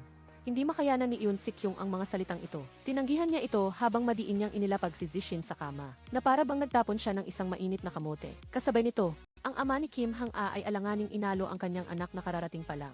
Hindi makapaniwala si Kim Hang-a na nagkaroon ng isang maliit na nilalang sa kanyang katawan at nawala niya ang sanggol dahil lamang sa labis na stress sa isip. Pagkatapos aliwin ang kanyang anak, agad na tumawag ang ama ni Kim Hang-a upang harangan ang balita, ngunit bago pa man niya maharangan ang balita, inihayag na ito ng direktor ng ospital sa media. Sa pribadong palasyo, nalaman ni Lee Jae-ha ang balita mula sa news bulletin. Nagulat din siya at hindi makapagsalita. Agad na hinarangan ng sekretaryo ang balita at hindi pinahintulutan si Lee Jae-ha bilang miyembro ng pamilya ng hari na magbigay ng anumang tugon sa labas. Naunawaan ni Lee Jae-ha na sa panahon ng pambansang pagluluksa, ang pagkakaroon ng pagbubuntis bago ang engagement ay makakasira sa dangal ng pamilya ng hari. Ngunit bilang fiant ni Kim Hang-a, ang kanyang sariling pagpapakita ng kagustuhan ang nagdulot ng kasalukuyang sitwasyon. Handa siyang humingi ng tawad sa mga tao at tanggapin ang pagpuna. Kahit na maalis siya sa trono, kailangan niyang panagutin si Kim Hang-a na nasaktan at ang nawalang anak. Upang pigilan si Lee Jae-ha sa paggawa ng hindi nararapat, inutusan ng sekretaryo ang kanyang mga tauhan na mahigpit siyang bantayan. Sa mga sumunod na araw, mainit na pinag-usapan ng media ng Timog at Hilaga ang insidenteng ito. Mahigpit na kinondena ng Hilaga si Lee Jae-ha sa pagsasaktan kina Kim Hang-a at ng kanyang anak. Inakala naman ng Timog na si Kim Hang-a ang nag-imbento ng kwento upang sirain si Lee Jae-ha. Pagkatapos, isang mataas na opisyal ng Hilaga Korea ang lihim na nakipagkita kay Kim Hang-a at pinakita sa kanya ang mga video tungkol sa pananaw ng mga tao sa South Korea tungkol sa kanyang pagbubuntis. Karamihan sa mga tao ay naniniwalang nagsisinungaling siya. Nakakikilala pa lang nila ni Lee Jae-ha ng 3 buwan at masyadong mabilis ito. Ang mga mamamahayag ng South Korea sa huli ay nagtapos na ang pagbubuntis ni Kim Hang-a ay isang politikal na provokasyon. Ang intensyon ng opisyal na ito ay kung nagpakita ng puot ang South Korea, dapat din silang gumanti. Gusto niyang humarap si Kim Hang-a sa kamera at sabihin ang masamang mukha ng royal family ng South Korea para lang sirain ang magagandang ilusyon ng mga tao sa South Korea tungkol sa royal family. Hinarap ni Kim Hang-a ang opisyal na may namumutawi sa mata. Hindi siya nagsalita ng anuman na nakasisira sa royal family. Bagkus ay kinondena niya ang opisyal sa tabi niya na nagdala sa isang mahinang tao tulad niya rito para mag-video. Pagkatapos magsalita, umalis si Kim Hang-a sa opisina. Sa kabilang banda, nang makita ni Lee Jae-ha na lalong nawawala ng kontrol ang opinyon ng publiko, kinumbinsi niya ang kanyang ina na tulungan siyang pigilan ang sekretaryo. Ang kanyang ina ay isang mabuting babae. Labis siyang naaawa kay Kim Hang-a na nagbuntis ng hindi pa kasal at naging sentro ng pagpuna. Bilang miyembro ng royal family, hindi siya dapat sumang-ayon kay Lee Jae-ha. Ngunit hindi pumayag ang kanyang konsensya kaya sumang-ayon siyang tulungan si Lee Jae-ha na itago ito. Matapos makipag-usap sa kanyang ina, sa tulong ni Yoon Sik-kyung, Nakatakas si Lee Jae-ha mula sa pribadong palasyo at nagpunta sa Hilagang Korea. Kasabay nito, nagpalabas ang mga istasyon ng GC ng isang video na ni-record ni Lee Jae-ha. Dito, sinabi niya na sa nakalipas na panahon, ang royal family ay nagsagawa ng impormal na investigasyon at kinumpirma na si Kim Hang-a ay talagang nagdadalang tao ng kanyang anak at hindi ito sinadya na paninira. Una, humingi ng tawad si Lee Jae-ha sa kanyang walang ingat na pag-ugali. Pangalawa, humingi siya ng tawad sa pagsasaktan kina Kim Hang-a at sa kanyang anak at nagpahayag na personal siyang pupunta sa harap niya. Gayunpaman, komplikado ang proseso para makarating sa Hilaga. Upang makatakas sa mga humahabol na ipinadala ng sekretaryo, hindi na naghintay si Lee Jae-ha sa pahintulot ng Hilagang Korea na makapasok ngunit nangahas siyang tumawid sa hangganan. Sa kabila ng panganib sa buhay upang makarating sa Hilagang Korea, alam ni Lee Jae-ha ang presyo ng kanyang walang ingat na pagkilos. Ayon sa espesyal na batas ng royal family, kung ang hari ay gumawa ng pagkilos na nakasisira sa pagiging karapat-dapat, maaaring magmungkahi ang parlamento sa pamamagitan ng Royal Committee ng pagpapatalsik. Sa kabila nito, nagpatuloy si Lee Jae-ha. Gusto niyang panagutin ang babaeng mahal niya. Sa sandaling ito, mahigpit nang naghihintay ang hukbo ng Hilagang Korea at nakatutok ang baril kay Lee Jae-ha. Pinagbawalan siyang magpatuloy ngunit nagpumilit si Lee Jae-ha na umabante, pasulong at humarap sa chairman ng North Korean Committee. Kung si Lee Jae-ha mismo ang nagpunta, lalabas din ang chairman ng committee upang salubungin siya. Si Kim Hang-a, pagkatapos malaman ang balita, ay kusang nag-alok na makita si Lee Jae-ha. Sa ilalim ng pagsasaayos ng kanyang ama, nakita ni Lee Jae-ha ang taong mahal niya ayon sa kanyang hiling. Malamig na ipinagtimpla ni Kim Hang-a si Lee Jae-ha ng isang tasa ng kape. Kinuha naman ni Lee Jae-ha ang regalo na dala niya, isang set ng mga produkto sa pangangalaga sa balat. Ngunit sa sandaling ito, napakalamig na ng puso ni Kim Hang-a. Hindi niya alam na ang set ng mga produkto ay gawa mismo ni Lee Jae-ha at nagkamali ng akala na pinupunan niya ulit ang hindi sapat na makinis na balat niya at nagbibigay ng mamahaling mga produkto sa pangangalaga sa balat ng may mapagmataas na saloobin. Nagbiro si Kim Hang-a kay Lee Jae-ha at pagkatapos ay hindi na nakayanan at umiyak. Sinisisi niya ang sarili na hindi siya nag-ingat kaya nawala ang kanyang anak. Nakikinig si Lee Jae-ha na namumula ang mga mata at sinubukang aliwin si Kim Hang-a ngunit galit siyang nag-utos na paalisin siya. Naunawaan ni Lee Jae-ha sa sandaling ito na kung gusto niyang mapatawad ni Kim Hang-a, kailangan niyang ayusin ang kaso ng pagkamatay ng kanyang kapatid na lalaki. Kung hindi niya matutukoy ang tunay na salarin, kailangan niyang bigyang katwiran ang Hilagang Korea at ibalik ang pagiging inosente ni Kim Hang-a. Habang nananatili sa Hilagang Korea, nakipagkita si Lee Jae-ha sa chairman ng North Korean Committee at nakumbinsi sila na sumang-ayon na isapubliko ang katotohanan na hindi pa nila nakumpleto ang 7 tandang bawas zero system. Ipinahayag din ng South Korea ang balitang ito at nilinis ang hinala na pinaslang ng Hilaga ang dating hari. Bagaman nalutas na ang insidente, may gulo sa loob ng Hilagang Korea. Ang mga opisyal ay hindi nasisiyahan dahil ang chairman ng committee ay maraming beses nang nakipagtulungan sa South Korea. Una ay ang sabay na paglahok sa Officers Congress at sumunod ay ang politikal na kasal sa pagitan ng dalawang bansa. May tendensya silang lutasin ang mga problema sa pamamagitan ng puwersa. Dahil dito, nagkaroon ng pagkakataon si Kim Bong-gu na samantalahin ang butas. Ang mga tauhan ni Kim Bong-gu ay bumili ng opisyal ng North Korea at nagplano na ipaayos sa kanya si Lee Jae-ha. Sa kabutihang palad, maagang nag-ingat ang ama ni Kim Hang-a sa mataas na opisyal na may masamang saloobin sa South Korea. Nagpadala siya ng mga tao upang subaybayan at nahuling siyang nakikipagkita sa tauhan ni Kim Bong-gu. Nang matanggap ang balita agad, na ipinagbigay alam ng ama ni Kim Hang-a sa chairman ng committee na ang mataas na opisyal ay nakipagsabuatan sa labas at nagplano na gamitin si Lee Jae-ha upang magdulot ng gulo para mapataas ang tensyon sa pagitan ng dalawang Korea at sa gayon ay mapatatag ang posisyon ng militar sa Hilagang Korea. Pagkatapos, gumawa siya ng mga pagsasaayos sa lahat ng dako upang tiyakin ang kaligtasan ni Lee Jae-ha. Nang malaman ito, pumunta si Kim Hang-a sa opisina ng kanyang ama at iminungkahi na ibalik agad si Lee Jae-ha sa bansa. Ngunit may sariling plano ang kanyang ama dahil ngayon sina Lee Jae-ha at ang dayuhang ambasador ay kailangang magkasamang dumalo sa isang kaganapan at dapat itong matapos ng maayos. Hindi nasisiyahan si Kim Hang-a sa pagsasaayos ng kanyang ama at nagpatuloy sa pagmamakaawa. Hindi na nakatiis ang kanyang ama sa abala, kaya ipinatawag niya ang isang babaeng sundalo upang paalisin ang kanyang anak. Pagkatapos ihatid si Kim Hang-a sa kanyang silid, nag-usisa ang babaeng sundalo tungkol sa regalo na ibinigay ni Lee Jae-ha. Sa pahintulot ni Kim Hang-a, binuksan niya ang kahon ng regalo. Sabay nilang sinubukan ang mga produkto sa pangangalaga sa balat. At pagkatapos ay binigyan niya si Kim Hang-a ng isang maliit na kahon na nakatago sa ilalim ng kahon ng regalo. Balisang binuksan ni Kim Hang-a ang kahon at nakita ang isang liham ng paghingi ng tawad kasama ang set ng mga produkto sa pangangalaga sa balat na gawa mismo ni Lee Jae-ha. Ang 3 uri ng produkto ay hiwalay na nakalagay sa mga bote na may nakasulat na paumanhin. Salamat at mahal kita. Hinawakan ni Kim Hang-a ang mga bote at namumutawi ang luha sa kanyang mga mata na antig sa katapatan na ito. Ginamit ni Kim Hang-a ang baril upang ikulong ang babaeng sundalo. Nagsuot ng uniforme at umalis sa bahay. Sa sandaling ito, dumadalo si Lee Jae-ha sa kaganapan at nakasakay sa isang karusel. Biglang namatay ang mga ilaw. Sa madilim na espasyo, isang North Korean officer kasama ang kanyang mga tauhan na may nakatali na bomba sa kanilang katawan ay nagbanta kay Lee Jae-ha gamit ang baril. Mayabang na ipinakilala ng opisyal na kapag tumigil sa paghinga ang taong may bomba sa likod, sasabog ang bomba. Ang pagpindot sa switch ay magkakaroon din ng katulad na epekto. Si Yoon Si Kyung at ang iba pa para sa kaligtasan ni Lee Jae-ha ay walang pagpipilian kundi ibaba ang kanilang baril at umatras ayon sa kahilingan ng opisyal. Sa sandaling ito, pinapanood ni Kim Bong-go ang lahat mula sa dilim. Nag-utos siya sa opisyal sa pamamagitan ng walkie-talkie na ibigay kay Lee Jae-ha ang tablet na naglalaman ng kanyang video message. Sadyang ipinaalam kay Lee Jae-ha na ang drama na ito ay siya ang nagplano. Kailangan ni Kim Bong-go ng sense of existence kaya ginamit niya ang paraang ito upang makuha ang atensyon ni Lee Jae-ha. Mas mainam kung mapakita si Lee Jae-ha ng mukha ng takot. Nahulaan din ni Lee Jae-ha na pinapanood siya ni Kim Bong-go. Humarap siya sa kamera ng eksena.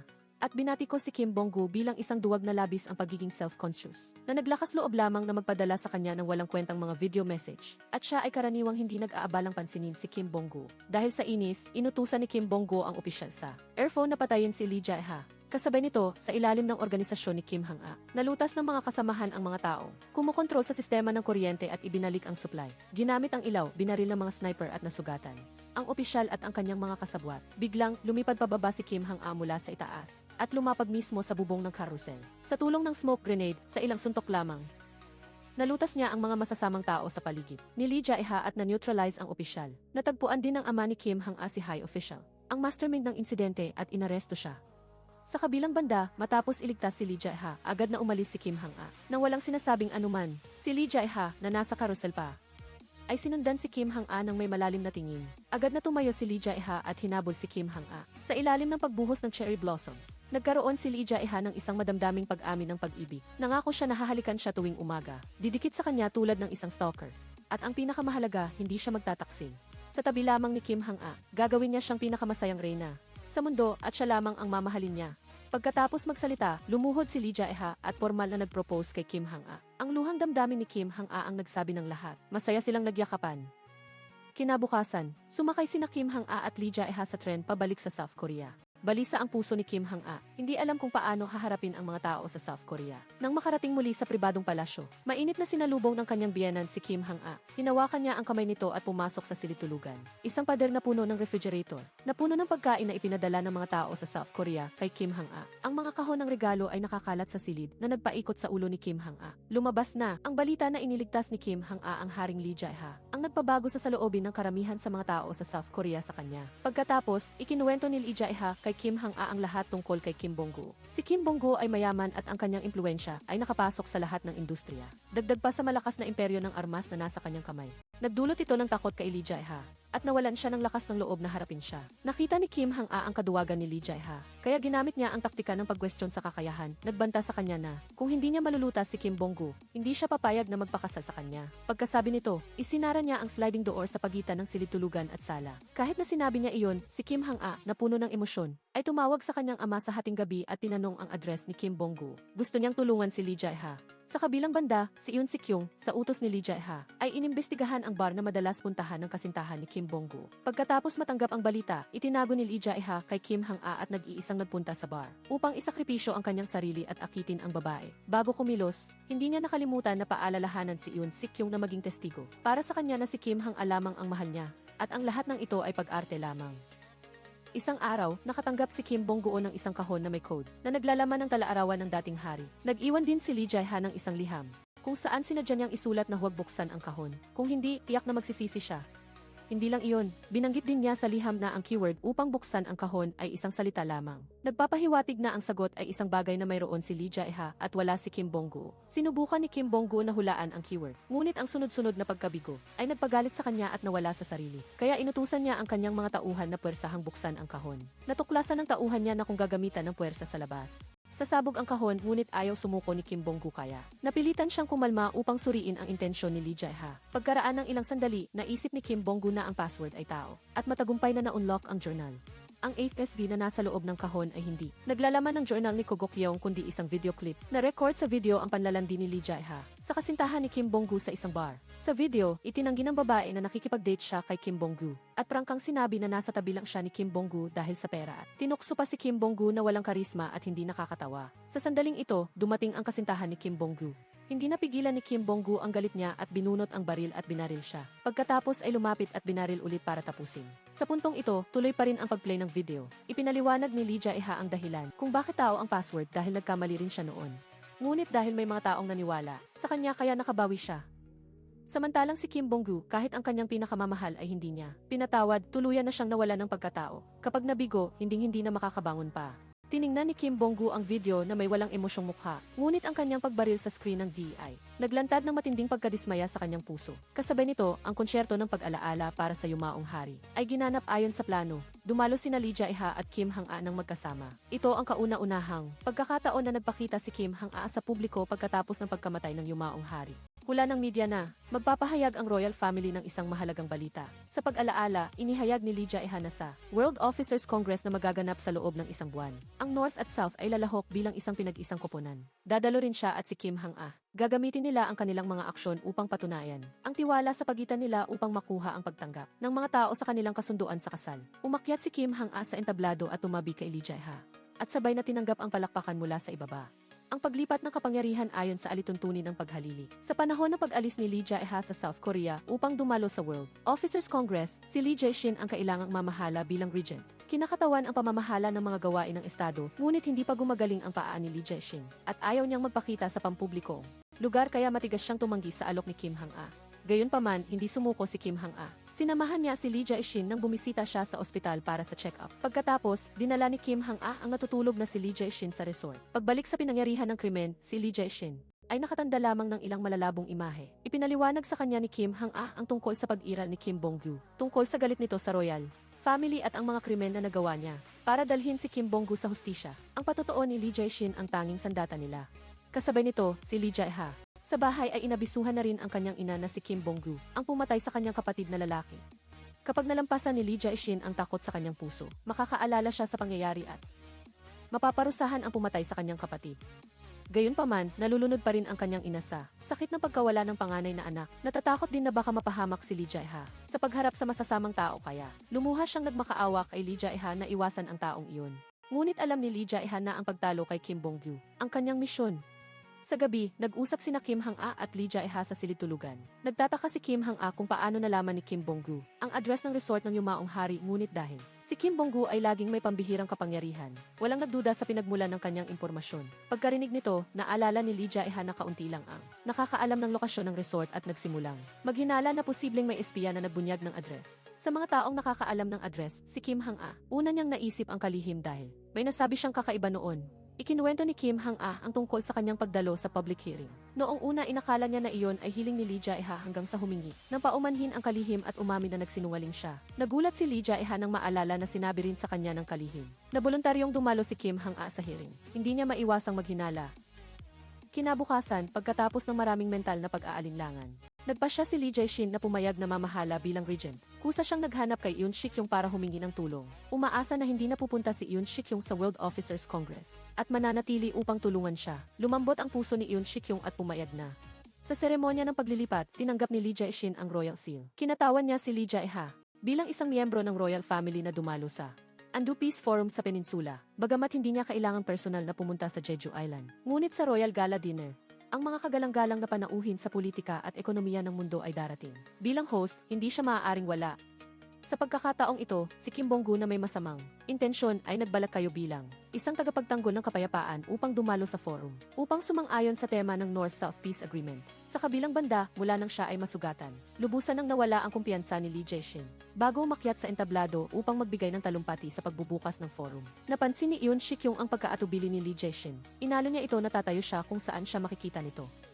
Ngunit natatakot pa rin si Lee Jae-shin at nag-aalala na mapansin ng iba. Umupo sa sahig si Yoon Sik-yong. Tumingin sa mga mata ni Lee Jae-shin at ikinuwento kung paano sila sabay na nanood ng Shooting Star at nag-wish. Sa oras na iyon, hindi siya tumingin sa Shooting Star dahil si Lee Jae-shin ay mas kumikinang at mas maliwanag pa kaysa sa Shooting Star. At si Lee Jae-shin sa kasalukuyan ay napakaganda pa rin. Nang marinig ang papuri, si Lee Jae-shin na nakaupo sa wheelchair ay nagkaroon ng lakas ng loob na umakyat sa entablado mag-isa. Samantala, dahil wala ang hari, nag-aalala ang kalihim na baka saktan ni Kim Bong-gu. Si Lee Jae-shin kaya tinawagan niya ito. Ginamit niya ang paglalantad ng pagkasangkot malungkot sa pagpatay sa yumaong hari bilang bargaining chip at hiniling na huwag saktan ni Kim Bong-gu si Lee Jae-shin. Ngunit sa halip binantaan ni Kim Bong-gu ang kalihim na kung hindi niya babaguhin ang tugtugin sa pagbubukas ng seremonya, malalaman ni Yoon Sik-yung na ang kanyang ama, isang kalihim, ay may malapit na ugnayan kay Kim Bong-gu. Ayaw ng kalihim na masira ang kanyang imahe ng katuwiran sa puso ng kanyang anak kaya. Nahulog na naman siya sa bitag ni Kim Bong-gu. Pag-akyat sa entablado, narinig ni Lee Jae-shin ang tugtugin ng pagbubukas ng seremonya. Iyon ang parehong tugtugin na pinatugtog noong hawak siya ng mga mamamatay tao sa resort. Si Lee ay dumanas ng matinding takot ngunit pilit pa rin kumalma. Napansin ni Yoon Sik-yung sa ibaba ng entablado na may kakaiba. Nang lumabas siya para ayusin ang problema, nakita niya ang isang Amerikanang babae na papasok. Ang taong ito ay isang tauhan ni Kim Bong-gu na nagpilit kay Lee Jae-shin na tumalon mula sa bangin. At isa rin sa mga mamamatay tao na pumatay sa yumaong hari. Pagkakita pa lang ni Yoon Sik-yung ay nakaramdam na siya ng problema sa taong ito. Pagkatapos ay bumalik siya sa bulwagan at tumayo sa likuran ng babaeng mamamatay tao. Sa entablado, nang makita ni Lee Jae-shin ang babaeng mamamatay tao, agad na nangibabaw ang takot sa kanyang isip. Pagkatapos ng isang sandali ng pagiging kalmado, nagpa siyang umalis sa entablado. Sa kalagitnaan ng pag-alis, biglang nag-break ang wheelchair. Itinapon ng inertsya si Lee Jae-shin mula sa wheelchair. Ang nagkukumpulan na tao at ang mga flash ng kamera ay umubos sa huling bahid ng kontrol ni Lee Jae-shin. Sa ibaba ng entablado, nang makabalik sa sarili si Yoon Sik-yung, umalis na ang babaeng mamamatay tao. Gayunpaman, ang nangyari ay nagpatunay sa kanyang hinala. Mabilis siyang humabol at nahuli niya si Anya. Ngunit dahil walang matibay na ebidensya, maaari lang nilang ikulong ang babaeng mamamatay tao ng maksimum na 16 na oras. Pagkatapos ng oras, ang mga tauhan ni Kim Bong-gu ay nagdaos ng press conference na nagpaparusa sa royal family sa pagkulong sa isang dayuhang panauhin ng labis sa itinakdang oras dahil naugnay sa karangalan ng royal family. Kinumbinsi ng kalihim si Yoon Sik-yung na humingi ng tawad kay Kim Bong-gu. Sa gabi, naalala ni Yoon Sik-yung ang eksena kung saan bumulong ang babaeng mamamatay tao sa kanyang tainga. Na ikinuwento ang malungkot na sitwasyon ni Lee Jae-shin noong gabing masugatan siya. Galit na galit siya ngunit wala siyang magawa. Siya, na laging kalmado, ay nawala ng kontrol at napaupo sa kalsada, humahagulgol. Nakita ito ni Lee Jae-shin mula sa malayo at nasaktan ang kanyang puso. Ipinatawag niya si Yoon Sik-yung at nagpahayag ng pag-ibig sa kanya. Nagtinginan ang dalawa na mailuhang mata at natahimik. Pagkatapos niyang makuha ang kanyang mahal, nabawi ni Lee Jae-shin ang kanyang kumpiyansa. Lihim siyang dumalo sa pulong ng forum nang walang kaalaman ni Yoon Sik-yung. Dali-daling tumakbo si Yoon Sik-yung doon. Nang makita niya ang kumpiyansang hitsura ni Lee Jae-shin habang nagtatat at kahit humawak sa podyum upang tumayo, nakahinga siya ng maluwag. Kasabay nito, dumating sina Lee Jae-ha at Kim Hang-a sa Japan upang dumalo sa World Officers Congress. Nangako silang hindi sila magpapakasal kung hindi sila makakadaan sa unang round ng qualification. Bumunot ng kalaban. Sa wakas, dumating na ang turn ng South Korea para bumunot. Sabay na umakyat sa entablado sina Lee Jae-ha at Kim Hang-a. Nag-alinlangan si Lee Jae-ha sandali at kumuha ng isang bola at binaliktad ang sticker. Ang resulta ay ang pinakaayaw makita ng kanilang mga kasamahan. Ang kalaban ay ang pinakamalakas na koponan ng East. Sa kabilang banda, isang mataas na opisyal ng South Korea, nang malaman na nabunot ng South Korea ang koponan ng East, ay tumawag kay Lee Jae-ha upang partikular na sabihin na hindi sila dapat manalo sa laban na ito, na nagsasabing ang East ay kaalyado ng South Korea. Walang magawa si Lee Jae-ha at sumagot na ang koponan ng AFC ang pinakamalakas. Kahit na ibigay pa ng koponan ng South Korea ang lahat, hindi pa rin sigurado na mananalo sila. Paano pa kung sadyang matatalo? Sa sandaling ito, napansin ni Kim Hang-a na ang bola na ginamit para sa drawing ay mayroong kalikutan. Pagkatapos, kinumpirma niya kung ang singsing sa kamay ni Lee Jae-ha ay naglalaman ng nikel. Ang resulta ay hindi naiba sa inaasahan. Lumabas na ito ay isang setup ni Kim Bong-gu. Alam ni Kim Bong-gu na tiyak na isusuot ng hari ang singsing na ito kapag dumadalo sa mga pampublikong kaganapan, kaya naglagay lamang siya ng isang espesyal na material sa bola ng koponan ng 8th at ginamit ang magnetic force upang ang bola ng 8th ay mas madaling makuha ni Lee Jae-ha. Ngunit nangyari na, bukod sa muling pagdidisenyo ng taktika, wala nang ibang paraan. Kasabay nito, sa banyo, narinig ni Ri Kang-seok na may nagmumura sa North at South sa kanyang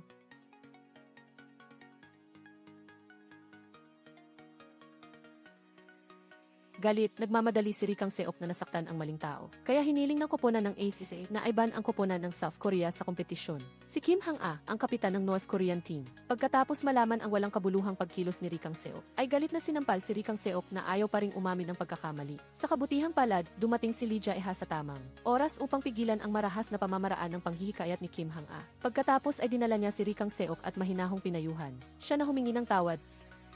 Nang marinig ito, tahimik si Rikang Seok at hindi nagsalita. Sa halip, iminungkahi ni Lee Jae-ha na siya na lang ang humingi ng tawad. Pagkarinig nito, marahas na tumugon si Rikang Seok at hindi pumayag na si Lee Jae-ha na may katayuan bilang hari ang humingi ng tawad. Tumanggi si Rikang Seok na humingi ng tawad si Lee Jae-ha. Ngunit sa kabilang banda, hindi niya ipinakita ang kanyang saloobin. Kung aaminin ba niya ang kanyang pagkakamali o hindi kaya. Hiniling ng komite na magsorry ang magkabilang panig sa isa't isa. Bukod pa rito, dahil ang South Korean team ang unang sumugod, binawasan sila ng 0 puntos bilang parusa. Pagkatapos, habang wala si Rikang Seok, nagkaharap ang mga koponan ng East Soo at South Korea sa ilalim ng panggigipit upang makapagpatuloy ang South Korean team sa kompetisyon. Si Lee Jae-ha bilang kapitan at hari ay formal na humingi ng tawad. Pagkabukas pa lang niya ng bibig, mabilis na pumasok si Rikang Seok. Yumukod ng 70 degrees at taos pusong humingi ng tawad. Ang pagyuko ni Rikang Seok ay nagbunga ng paghingi ng tawad at taos puso. Pagyuko mula sa miyembro ng AK team at nagkasundo ang magkabilang panig. Di nagtagal, nagsimula ang unang laban. Ang mga koponan ng AFC at South Korea ay dinala sa isang walang tao na isla. Ang tanging kasangkapan para umalis ay isang rubber boat. Upang mapatakbo ang bangka, kailangang isaksak ang dalawang susi ng sabay-sabay.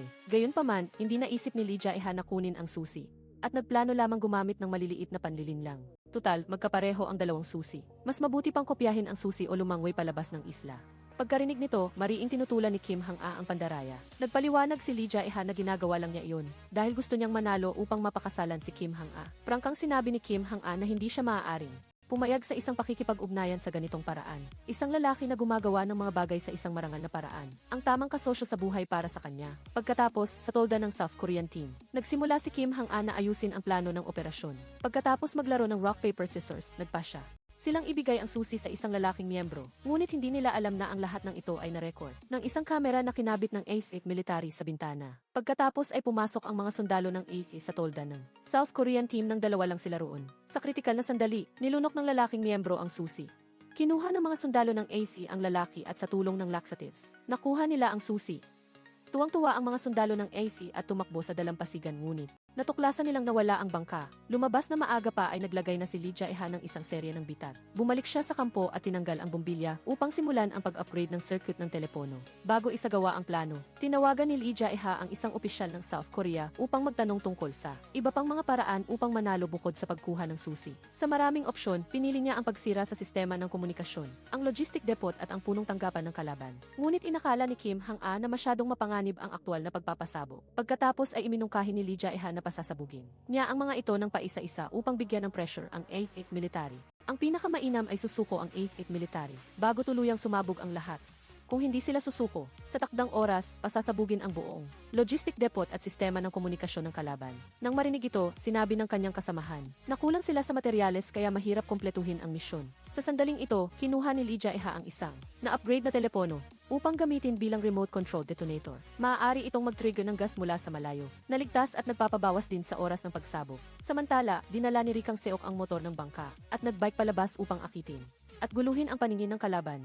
Sa labas ng kampo ng 8th Military, ang iba pang kasamahan ay umasa sa sigaw ng nahuling miyembro ng South upang matukoy ang lokasyon niya. Sa tulong ng usok ng granada, sumugod sila sa kampo. Pinatay ang isang sundalo ng ASA at iniligtas ang kanilang kasamahan. Pagkatapos ng matinding barilan, nawala ng South Korean team ng isang tao at isang tao ang nabihag. Bagamat namatay si Rikang Seok sa malayo, nagtagumpay siyang akitin ang isang bahagi ng mga kalaban na lumayo ng 3 oras. Binawasan ang mga hadlang para sa pagkilos ni Lee Jae-ha. Lumipas ang oras, 20 minuto na lang ang natitira sa laban. Maliban sa punong tanggapan ng 8th Military, nalagyan na ng bomba ang ibang lugar. Hiniling niya kay Kim Hang-a na gamitin ang negosasyon bilang dahilan upang akitin ang 8th Military sa punong tanggapan na lumabas, upang magkaroon siya ng oras upang makapaglagay ng bomba sa loob. Sa kabilang panig, natanggap ng kapitan ng 8th team ang tawag ni Kim Hang-a at naunawaan na gusto ng South Korean team na makipagnegosasyon tungkol sa paghawak ng bihag. Ngunit 2 na lang ang natitira sa VK team kaya nag-ingat sila. Sumilip ang kapitan ng 8th team sa bintana at nakita si Kim Hang-a na pinapupunta ang bihag na ibinaba ang baril. Kaya nagluwag din siya ng pagbabantay. Pagkatapos ibigay ang susi sa kanyang kasamahan, lumabas siya ng walang dala. Gayunpaman, may isa pang sundalo ng 8th sa punong tanggapan. Kaya hindi makapasok si Lee Jae-ha para maglagay ng bomba. Nang makita na papalapit na ang oras ng pagsabog, palihim na pumasok si Lee Jae-ha sa punong tanggapan. Kinontrol niya ang natitirang sundalo ng AC at mabait na nagpaalala na tumayo siya malayo sa dingding upang maiwasan ang pinsala kapag may pagsabog, ngunit tumanggi ang sundalo ng AC na makinig sa payo. Kasabay nito, si Kim Hang-a na nakikipagnegosasyon sa kapitan ng 80 team ay nag-trigger ng gas bomb sa tamang oras at sinira ang mga kagamitan sa komunikasyon ng kalaban. Ang pagsabog ay nagresulta sa pinsala sa sundalo ng AC na hindi nakinig Sa kabilang banda, itinatakda ng mga alituntunin ng kompetisyon na kung masugatan ang kalaban at kailangan ng higit sa 4 na linggo para gumaling, automatikong mawawala ng karapatan ang koponan. Ang biglaang insidenteng ito ay nagdulot upang muling pumili si Lee Jae-ha kung ipagpapatuloy ba niya ang misyon ng pagsabog o hindi. Nag-aalala, sinubukan ni Lee Jae-ha na makipag-ugnayan kay Kim Hang-a. Ngunit natuklasan na putol na ang communication cable dahil sa pagsabog. Sa nalalapit na oras ng laban, nagpasya siyang ipagpatuloy ang paglalagay ng bomba sa punong tanggapan. Sa labas, hindi nagtagumpay si Kim Hang-a na kumbinsihin ang kalaban na sumuko at ginamit ang telepono upang pasabugin ang logistic depot ng kalaban upang magpakita ng puwersa. Ngunit hindi natinag ang kapitan ng AK team. Ipinahayag niya na kahit pasabugin pa ng kalaban ang punong tanggapan, na magiging dahilan ng pagkatalo ng kanilang koponan, hindi pa rin siya susuko. Ibinigay niya ang desisyon kay Kim Hang-a, napusta na hindi siya maglalakas loob na isakripisyo ang buhay ng ibang tao upang pasabugin ang bomba. Malapit nang matapos ang oras, biglang natuklasan ni Kim Hang-a na hindi niya makontak si Lee Jae-ha. Malapit na ang oras ng pagtatapos ng laban. Si Lee Jae-ha ay labis na kinabahan at pinagpapawisan, at nanginginig ang kanyang mga kamay habang naglalagay ng bomba. Sa labas, labis na nag-aalinlangan si Kim Hang-a kung magtitiwala ba siya kay Lee Jae-ha na pasasabugin ang bomba sa tamang oras o susuko na lang sa kompetisyon para sa kaligtasan niya. Ilang segundo bago matapos ang laban, si Kim Hang-a, na labis na nagmamahal kay Lee Jae-ha, ay nagpa siyang magtiwala sa kanya. Pinindot niya ang detonator button sa telepono, sumabog ang bomba at umapoy ng malaki. Umiiyak na tumakbo si Kim Hang-a patungo sa pinangyarihan ng pagsabog at sumigaw ng pangalan ni Lee Jae-ha. Sumagot si Lee Jae-ha mula sa isang burol sa malayo. Bagamat di mapanganib, si Lee Jae-ha, nahila-hila ang isang walang malay na sundalo ng 8th, ay nakatakas mula sa pinangyarihan ng pagsabog ng walang pinsala. Sa loob ng ilang segundong iyon, naisip ni Kim Hang-a na nawala na niya si Lee Jae-ha. Umiiyak siyang tumakbo at yumakap sa kanya. Ang laban na ito, nagtagumpay sila. Nanalo sila sa marangal na paraan sa unang round at nakuha ang karapatang magpakasal. Sa mga sumunod na laban, sunod-sunod na nanalo ang North-South Unified Team sa 2 laro. Ngunit natalo sa Egypt Team sa pangatlong semifinals. Tinapos ang World Officers Congress na may pangkalahatang pangatlong pwesto. Pagka-uwi ni Lee Jae-ha sa mainit na pagbati ng mga tao, natapos ni Lee Jae-ha at Kim Hang-a ang seremonya ng engagement. Naglakad sila sa gitna ng mga tao, tumatanggap ng mga pagbati. Sumigaw ang mga tao na hilingin silang maghalikan. Nang marinig ito, walang pag-aalinlangan na hinalikan ni Lee Jae-ha ang nahihiyang labi ni Kim Hang-a. Nagpalipad ang mga tao ng mga lobo sa himpapawid na nagpapahayag ng kanilang pagbati para sa hari at reyna. Sa kabilang panig, ang North at South na magkasamang dumalo sa World Officers Congress ay nagdulot ng pagkalugi ng $100 bilyong na si Kim Bong-gu. Muling nagbigay ng kahilingan si Kim Bong-gu sa kalihim na kailangang patalsikin si Lee Jae-ha. Hindi na makatiis ang kalihim. Hindi na siya natatakot sa banta ng kalaban at tinanggihan niya ang walang katuturang kahilingan ni Kim Bong-gu. Pagkatapos tumanggi, alam ng kalihim na kung hindi siya makikipagtulungan kay Kim Bong-gu, siya ang target kaya sumulat siya ng isang sulat. Nang pag-amin bago pa man makakilos si Kim Bong-gu, inamin na dahil sa kanyang kapabayaan kaya namatay ang yumaong hari. Kasama ang mga bagay na ginawa niya upang tulungan si Kim Bong-gu. Ngunit bago pa man maibigay ng kalihim ang sulat ng pag-amin, ipinadala ni Kim Bong-gu ang ebidensya ng kanyang pagkakasala kay Lee Jae-ha. Pagkatapos makita ang ebidensya, hindi napigilan ni Lee Jae-ha ang kanyang galit. Palagi niyang itinuring ang kalihim bilang miyembro ng pamilya, hindi niya inaasahan na tatraidor siya. Pagkatapos ay sinibak ni Lee Jae-ha ang kalihim. Gayunpaman kapag iniisip ang dating relasyon, tinanggap pa rin niya ang kahilingan nito. Sa kabilang panig, gaano man magtanong si Yoon Sik-young, nanatiling tikom ang bibig ni Lee Jae-ha at hindi niya sinabi kay Yoon Sik-young ang totoo tungkol sa pagkakasibak ng kalihim. Nalaman din ni Kim Hang-a ang katotohanan. Nararamdaman niya na habang tinutulungan si Kim Bong-gu, ang kalihim ay tiyak na nagdusa rin ng husto sa loob. Ngunit hindi rin mapatawad ni Lee Jae-ha ang kalihim na nagtaksil sa royal family at nakipagsabwatan sa kalaban na si Kim Bong-gu. Napansin ni Kim Hang-a ang pagod ni Lee Jae-ha, kaya pinahiga niya ito sa kanyang kandungan upang magpahinga. Mahigpit na hinawakan ni Lee Jae-ha ang kamay ni Kim Hang-a dahil natatakot siya, at hindi siya naglakas loob na magtiwala sa sinuman sa paligid. Maliban sa kanya at ito ang plano ni Kim Bong-gu upang paghinalaan ni Lee Jae-ha ang mga tao sa paligid niya, sirain ang kanyang kalooban, at pagkatapos ay saktan ang bawat miyembro ng kanyang pamilya. Kinabukasan, pumunta sa ibang bansa si Kim Hang-a kasama ang kanyang biyenan upang dumalo sa isang charitable activity. Pagkarating doon, habang nag-uusap silang dalawa, binanggit ni Kim Hang-a ang kanyang ina. Alam ng biyenan na bata pa si Kim Hang-a nang mamatay ang kanyang ina, at labis siyang naawa. Kaya sinabi niya kay Kim Hang-a na tulad ng panganay na manugang dati, baguhin ang paraan ng pagtawag at tawagin siyang ina. Sa kabilang banda, pagkarating doon, ang babaeng mamamatay tao na nagpapanggap bilang isang service staff ay nagdala ng mga tao upang barilin ang mga bodyguard sa pasilyo at dinakip ang biyenan. Pinindot ng isang bodyguard na may natitirang hininga ang alarm button. Ang tunog ng emergency alarm ay nagdulot ng pagkataranta sa mga bisita sa hotel na hindi alam ang sitwasyon. Si Kim Hang-a, na nasa parehong silid ng kanyang biyenan, ay nakarinig ng tunog ng alarm at lumabas ng banyo ng walang pag-iingat at dinakip din. Sa ilalim ng pamumuno ng babaeng mamamatay tao, dinala sina Kim Hang-a at ang biyenan sa isang lihim na daanan patungo sa isang silid. Gusto ni Kim Bong-gu na makipag-usap ng pribado sa biyenan.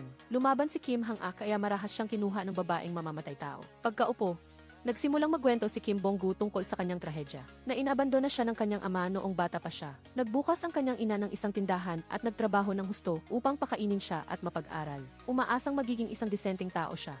Ngunit habang siya ay lumaki, naintindihan ni Kim Bong-gu na ang mga anak ng mga mahihirap ay karapat-dapat lamang mabuhay ng isang trahedya. Lumabas na gusto ni Kim Bong-gu na gamitin ang kanyang sitwasyon upang pukawin ang simpatya ng biyenan, upang kumbinsihin siya na umalis si Lee Jae-ha sa trono. Ngunit naramdaman ng biyenan na nakakatawa ang kwento niya. Si Kim Bong-gu, na gumawa ng masama, ay hindi pa humingi ng tawad, at may lakas pa ng loob na magbigay ng iba pang mga kahilingan. Kasabay nito, mabilis na kumalat ang balita tungkol sa pagkidnap kina Kim Hang-a at ng biyenan sa South Korea. Batay sa mga litrato ng eksena na kuha ng mga mamamahayag, na may grupo ng mga lalaking mukhang terorista. Nagkamali si Lee Jae-ha na inakala niyang ito ay isang kaso ng kidnapping para sa ransom.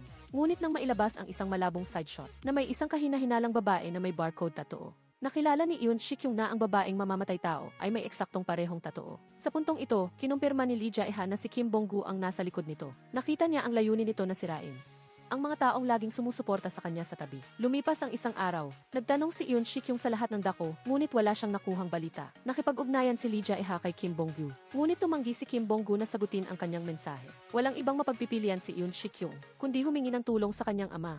Nagmakaawa sa kanya na huwag nang tanggihan ang tawag. Sa kabilang wala talagang maisip si Lee Jae-ha na paraan para iligtas ang kanyang pamilya, kaya nagpasya siyang pumunta sa lugar kung saan nangyari ang insidente. Ngunit isang pahayag ni Yoon Sik-yung ang nagpabigla sa kanya. Bilang isang hari, hindi niya maaaring hayaan ang kanyang sarili na maging sunod-sunuran kay Kim Bong-gu. Pagkatapos kumalma, tinawagan ni Lee Jae-ha ang kalihim.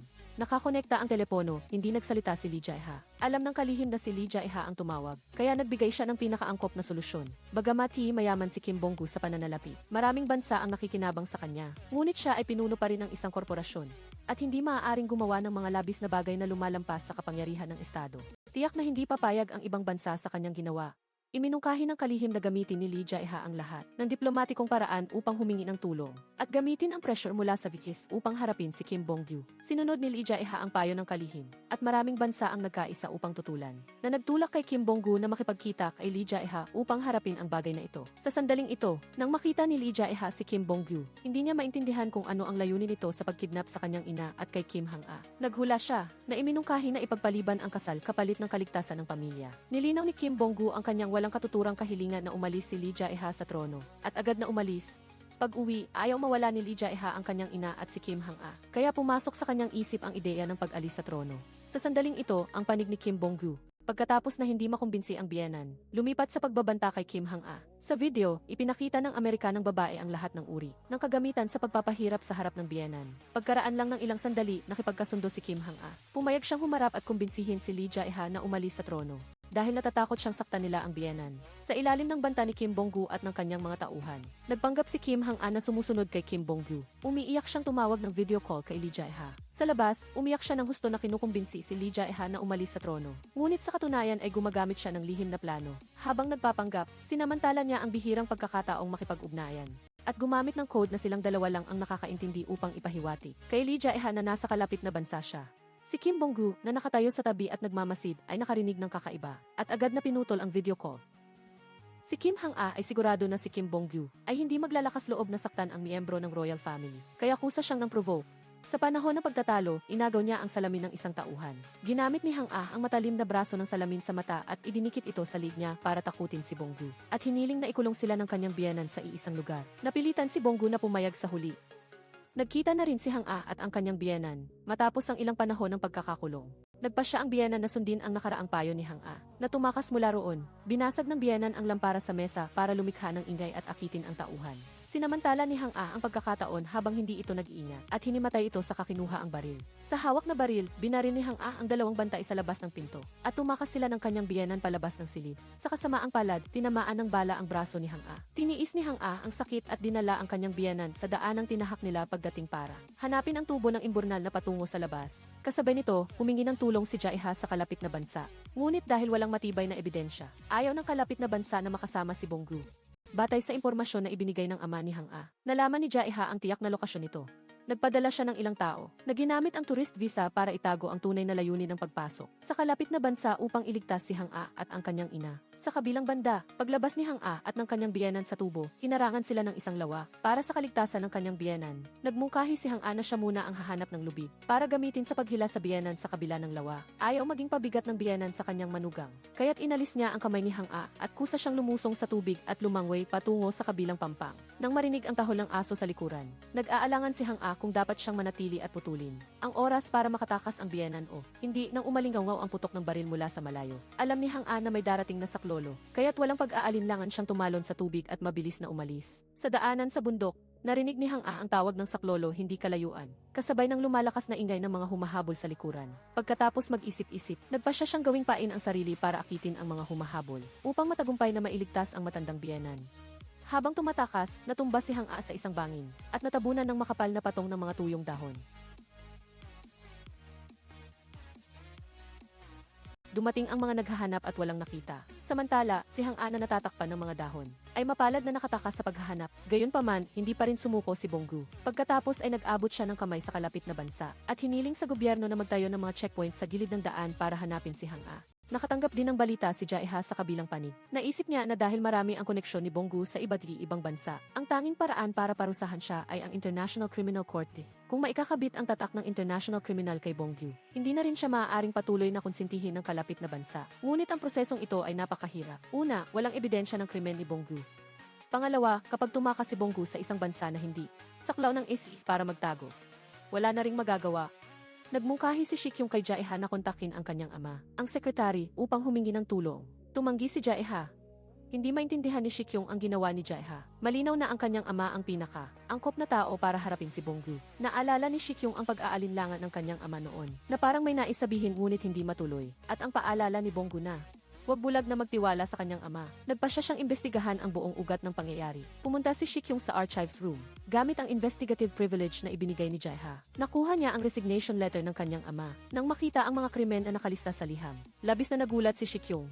Gulong-gulo ang kanyang kalooban at hindi siya mapakalma. Kasabay nito, ang sekretary, na nag-iisip din tungkol sa FE, ay tumawag. Nag-alok siya kay Jae-ha na handa siyang tumestigo. Tumanggi si Jae-ha, alam niya ang masamang ugali ni Bonggu. Kung walang matibay na ebidensya, hindi lamang hindi nila ito mapaparusahan, kundi malaki rin ang posibilidad na siya ang balikan nito. Sa sandaling ito, sa paningin ni Jae-ha, ay dumulas ang application form para makita ang file na isinumite ni Shikyung. Naintindihan niya na alam na ni Shikyung ang pagkakasala ng kanyang ama. Nag-alala si Jae-ha na may mangyari kay Shikyung, kaya kaagad niyang ipinagbigay alam sa sekretary. Pagkababa ng telepono, hindi alam ng sekretary kung paano haharapin ang kanyang anak, at nagpasya siyang pansamantalang umiwas. Paglabas pa lang niya ng pinto ay nakita na niya si Shikyung na tumatakbo sa ulan. May huling pag-asa pa si Shikyung sa kanyang puso. Kinuha niya ang resignation letter at gusto niyang kumpirmahin ito sa kanyang ama. Nang makita niyang tahimik ang ama at walang sinasabi, gumuho ang bundok na may pangalan ng kanyang ama sa puso ni Shikyung. Humingi ng tawad ang kanyang ama at nagpadala ng tao para magbigay ng payong kay Shikyung. Umiiyak at umalis si Shikyung habang tiningnan ng ama ang anak na bigo at umaalis. Gumuho ang sekretary at naupo sa lupa. Labis na nasasaktan dahil sa kanyang nagawa, na nagdulot ng matinding shock sa kanyang anak. Kasabay nito, hinanap ni Jae-ha si Shikyung sa lahat ng dako, ngunit hindi makita. Kaya isinalaysay niya ang buong pangyayari kay Jae-shil. Sa sandaling ito, nakatanggap si Jae-ha ng ulat na natagpuan na si Shikyung. Lumabas na pagkatapos umalis ni Shikyung sa lugar ng kanyang ama. Nang humupa ang sakit, nakapag-isip siya ng maayos. Noong nakaraan, tinangka ni Bonggu na hilahin siya. Kung ganoon, magpapatuloy siya sa plano at magsisilbing espiya upang makatulong sa paghahanap kay Hang-a at palihim na makakolekta ng ebidensya ng krimen ni Bonggu bilang paghahanda sa pagkapanalo sa kaso sa International Criminal Court. Nang malaman ni Jae-shil ang balita, labis siyang nagalit kay Bonggu dahil patuloy nitong sinasaktan ang kanyang mga mahal sa buhay. Nagpasya siyang gamitin ang hypnosis therapy nang mas maaga sa inaasahan upang gisingin ang kanyang alaala at tumestigo sa korte upang talunin si Bonggu. Sa ilalim ng patnubay ng doktor, pumasok si Jae-shil sa hypnotic state. Naalala niya ang araw na iyon nang pumunta siya sa resort villa ng hari at dinakip ng mga mamamatay tao na ipinadala ni Bonggu. Humingi ng tagubilin ang babaeng mamamatay tao kay Bonggu kung paano haharapin si Jae-shil. Kinausap ni Bonggu si Jae-shil sa telepono at inutusan siyang magbuhos ng charcoal powder sa pugon. Pagkasabi nito, nagpatugtog si Bonggu ng musika sa telepono, habang hinawakan naman ng mga mamamatay tao ang kamay ni Jae-shil para magbuhos ng charcoal powder. Sa huli, nabawi ni Jae-shil ang kanyang alaala. Bago ito, paulit-ulit niyang sinasabi na siya ang dahilan ng pagkamatay ng namatay na hari. Ang estado ng pagkataranta ni Jae-shil ay nagpaiyak kay Jae-ha. Nagpasya siyang hindi na maaaring mag-atubili pa at hayaan si Bonggu na saktan ang kanyang pamilya. Kailangan niyang talunin ito. Samantala, si Hang-a na naligid sa gilid ng bundok ay hindi pa rin natatagpuan ng magkabilang panig. Pagkagising, nagtago siya sa iba't ibang lugar sa kalapit na bansa. Pumasok siya sa isang kainan at humiram ng telepono sa may-ari. Nakilala ng may-ari si Hang-a, kaya nagdahilan siyang kukunin ang telepono para tawagan ang pulis. Maya-maya, kinuha na si Hang-a ng pulis. Nang matanggap ni Bonggu ang balita, nakipag-ugnayan siya sa kalapit na bansa at hiniling na ikulong si Hang-a ng 1 buwan ayon sa regulasyon. Itinuring ni Bonggu si Hang-a bilang isang trump card na makakakontrol sa magkabilang panig ng timog at hilaga at balak niyang gamitin ito anumang oras. Samantala, si Hang-a na nakakulong sa bilangguan ay hindi nasiraan ng loob. Patuloy siyang nag-ensayo ng pisikal na lakas habang naghihintay sa araw ng pagliligtas. Sa Royal Villa, natagpuan na ni Jae-ha ang mga legal provision na may kaugnayan sa pagsasampa ng kaso sa International Criminal Court basta't makuha nila ang ebidensya na si Bonggu ang nagpapatay sa yumaong hari at nagpakulong at nanakit sa kanyang ina at kay Hang-a. Mananalo sila sa kaso upang suportahan si Jae-ha. Nagpasya si Shikyung na maging espiya ni Bonggu. Ayaw ni Jae-ha na ipagsapalaran ni Shikyung ang sarili at nag-aalalang aalis ito nang hindi nagpapaalam. Maaga pa lang ay nagbigay na siya ng travel ban dito. Gayunpaman, nang malaman ito ni Shikyung, labis siyang nabalisa. Kaya nagmamadali siyang hinanap si Jae-ha. Subalit, nag-utos si Jae-ha na huwag siyang gambalain ng sinuman habang nagtatrabaho. Kaya hindi makapasok si Shikyung sa opisina. Tumayo siya sa labas ng pinto at nag-analisa na ang kalapit na bansa ay nakipagsabwatan kay Bonggu. At hindi pinahihintulutan ang pagpasok ng militar ng South Korea para arestuhin ito. Kung gusto nilang iligtas si Hang-a, maaari lamang silang pumasok bilang ordinaryong mamamayan. Samantala, si Bonggu ay isang mapaghinala at malupit na tao. Kung ibang tao ang magiging espiya, malaki ang posibilidad na mapahamak sila. Samantalang siya, na kanang kamay ni Jae-ha, si Bonggu, ay gagamitin siya para magbigay ng double blow kay Jae-ha. At tiyak na gagawin ang lahat para panatilihin siya. Sa loob ng silid, hindi pa rin natinag si Jae-ha nang marinig niya ito. Samantala, labis na naiinip si Shikyung. Alam niyang itinuturing siyang kaibigan ni Jae-ha. Kaya ayaw nitong hayaan siyang mapanganib. Dahil dito, sinadya niyang sabihin na hindi niya kailanman itinuring na kaibigan si Jae-ha. Sa harap ng patuloy na pagmamatigas ni Jae-ha, sumigaw si Shikyung ng buong pangalan nito. Sa loob, hindi na nakayanan ni Jae-ha ang walang tigil na pagmamakaawa ni Shikyung. Kaya lumabas siya ng silid. Nagkaharap sila, namumula ang mata ni Shikyung. At nangako siyang babalik siyang ligtas. Pagkatapos ng matinding pagtatalo sa isip, pumayag na si Jae-ha sa hiling ni Shikyung. Sinunod ni Shikyung ang payo ni Jae-ha at nakipagkita kay Jae-shin bago umalis. Matagal nang alam ni Jae-ha ang pagtingin ng kanyang kapatid kay Shikyung. Kaya binigyan niya ng pagkakataon ang dalawa na mag-usap ng sarilinan. Matapos mabawi ang alaala ni Jae-shin, nalunod siya sa pagsisisi at nahihiyang harapin si Shikyung. Inaliw siya ni Shikyung na ang mga tunay na may sala ay ang masasamang tao na pumaslang sa yumaong hari. Si Jae-shin, na buong tapang na hinarap ang masakit na alaala, ay talagang kahanga-hanga at naintindihan ang taong mahal niya. Hindi napigilan ni Jae-shin ang pag-iyak. Ang mga emosyon na matagal niyang kinimkim ay nagkaroon ng labasan. Binuhat ni Shikyung si Jae-shin papunta sa wheelchair. Sinamantala ni Jae-shin ang sandali habang tinutulungan siya ni Shikyung na isuot ang kanyang sapatos. At mabilis siyang yumuko para halikan ito. Sa bibig, itinatanggi ni Shikyung. Ngunit ang totoo, matagal na siyang may pagtingin kay Jae-shin. At hindi napigilan ang sarili na gumanti ng halik. Pagkaraan ng ilang sandali, parang biglang nagising si Shikyung at umatras. Namumula ang mukha at humingi ng tawad sa kanyang pagmamadali. Pagkatapos, sa tuwing naaalala niya ang nangyari noong araw na iyon, pinagsisisihan pa rin ni Shikyung ang kanyang pagiging pabigla-bigla. Kinabukasan, binuksan ni Jae-ha ang voice recorder ng tala-arawan. Habang naghahanda siyang gamitin ito, bigla siyang nakaisip na ang ebidensya na matagal na nilang hinahanap ay matagal na niyang hawak. Noong huling pagkakataon na bumisita si Bonggu kay Jae-ha, nag-activate ang voice recorder. Naitala ng makina ang buong pag-amin ni Bonggu sa pagpaslang sa yumaong hari. Sa pagkakaroon ng ebidensya, agad na nagpatawag si Jae-ha ng press conference at inilabas ang video footage na nagpapaliwanag sa publiko tungkol sa katotohanan sa pagkamatay ng yumaong hari. Kasabay nito, ang sekretary na ipinatawag muli ay nagbigay ng ebidensya sa International Criminal Court at formal na sinimulan ang proseso ng prosekusyon laban kay Bonggu. Nang makita ni Bonggu ang press conference ni Jae-ha, nagpasya siyang magtago muna at inilabas ang kanyang trump card, si Hang-a, na nakakulong. Samantala, si Hang-a na nasa kulungan ay nakontrol ang doktor na pumunta para sa check-up. Nakuha ang telepono at matagumpay na nakipag-ugnayan kay Jae-ha at ipinagbigay alam sa kanya ang kanyang lokasyon. Namangha at nagalak si Jae-ha at agad na kinansela ang lahat ng schedule at pinamunuan ang grupo patungo sa bilangguan sa kalapit na bansa. Nang marinig ni Hang-a ang mga tinig ng kanyang mga kasamahan na naghahanap sa kanya, kinagat niya ang tali na nakatali sa kanya at sumigaw ng pangalan ni Jae-ha. Matagumpay niyang nakuha ang atensyon nito. Sa direksyon ng sigaw, sa wakas ay natagpuan ni Jae-ha si Hang-a. Ngunit sa susunod na segundo, tinamaan si Hang-a ng bala at bumagsak. Para siyang nabaliw at sumugod si Jae-ha sa ikalawang palapag at niyakap ang nasugatang si Hang-a. Sa kabutihang palad, sa binti lang nasugatan si Hang-a, at hindi mapanganib ang kanyang buhay. Sa sandaling ito, si Bonggu ay nalagay sa sitwasyon na gumuho ang kanyang mundo. Ayaw na ng kalapit na bansa na tulungan pa si Bonggu, kaya di napilitan itong isuko si Hang-a. Nawala ang trump card sa kamay ni Bonggu, at hindi niya inaasahan na kusa siyang pinuntahan ni Shikyung. Lihim siyang pumasok sa mansyon ni Bonggu at nadakip ng babaeng asasin. Nagdahilan si Shikyung na dahil hindi siya masaya sa ginawa ni Bonggu sa kanyang ama, kaya di pumunta siya roon para paslangin siya. Hindi pinahirapan ni Bonggu si Shikyung na sadyang nagpakulong. Bagkus, naging napakatapat niya, at hinikayat si Shikyung na sumapi sa kanyang panig. Sa ilalim ng pagpapahirap at banta, nagkunwari si Shikyung na sumuko. Sa kahilingan ni Bonggu, inakit niya si Jae-ha na lumabas.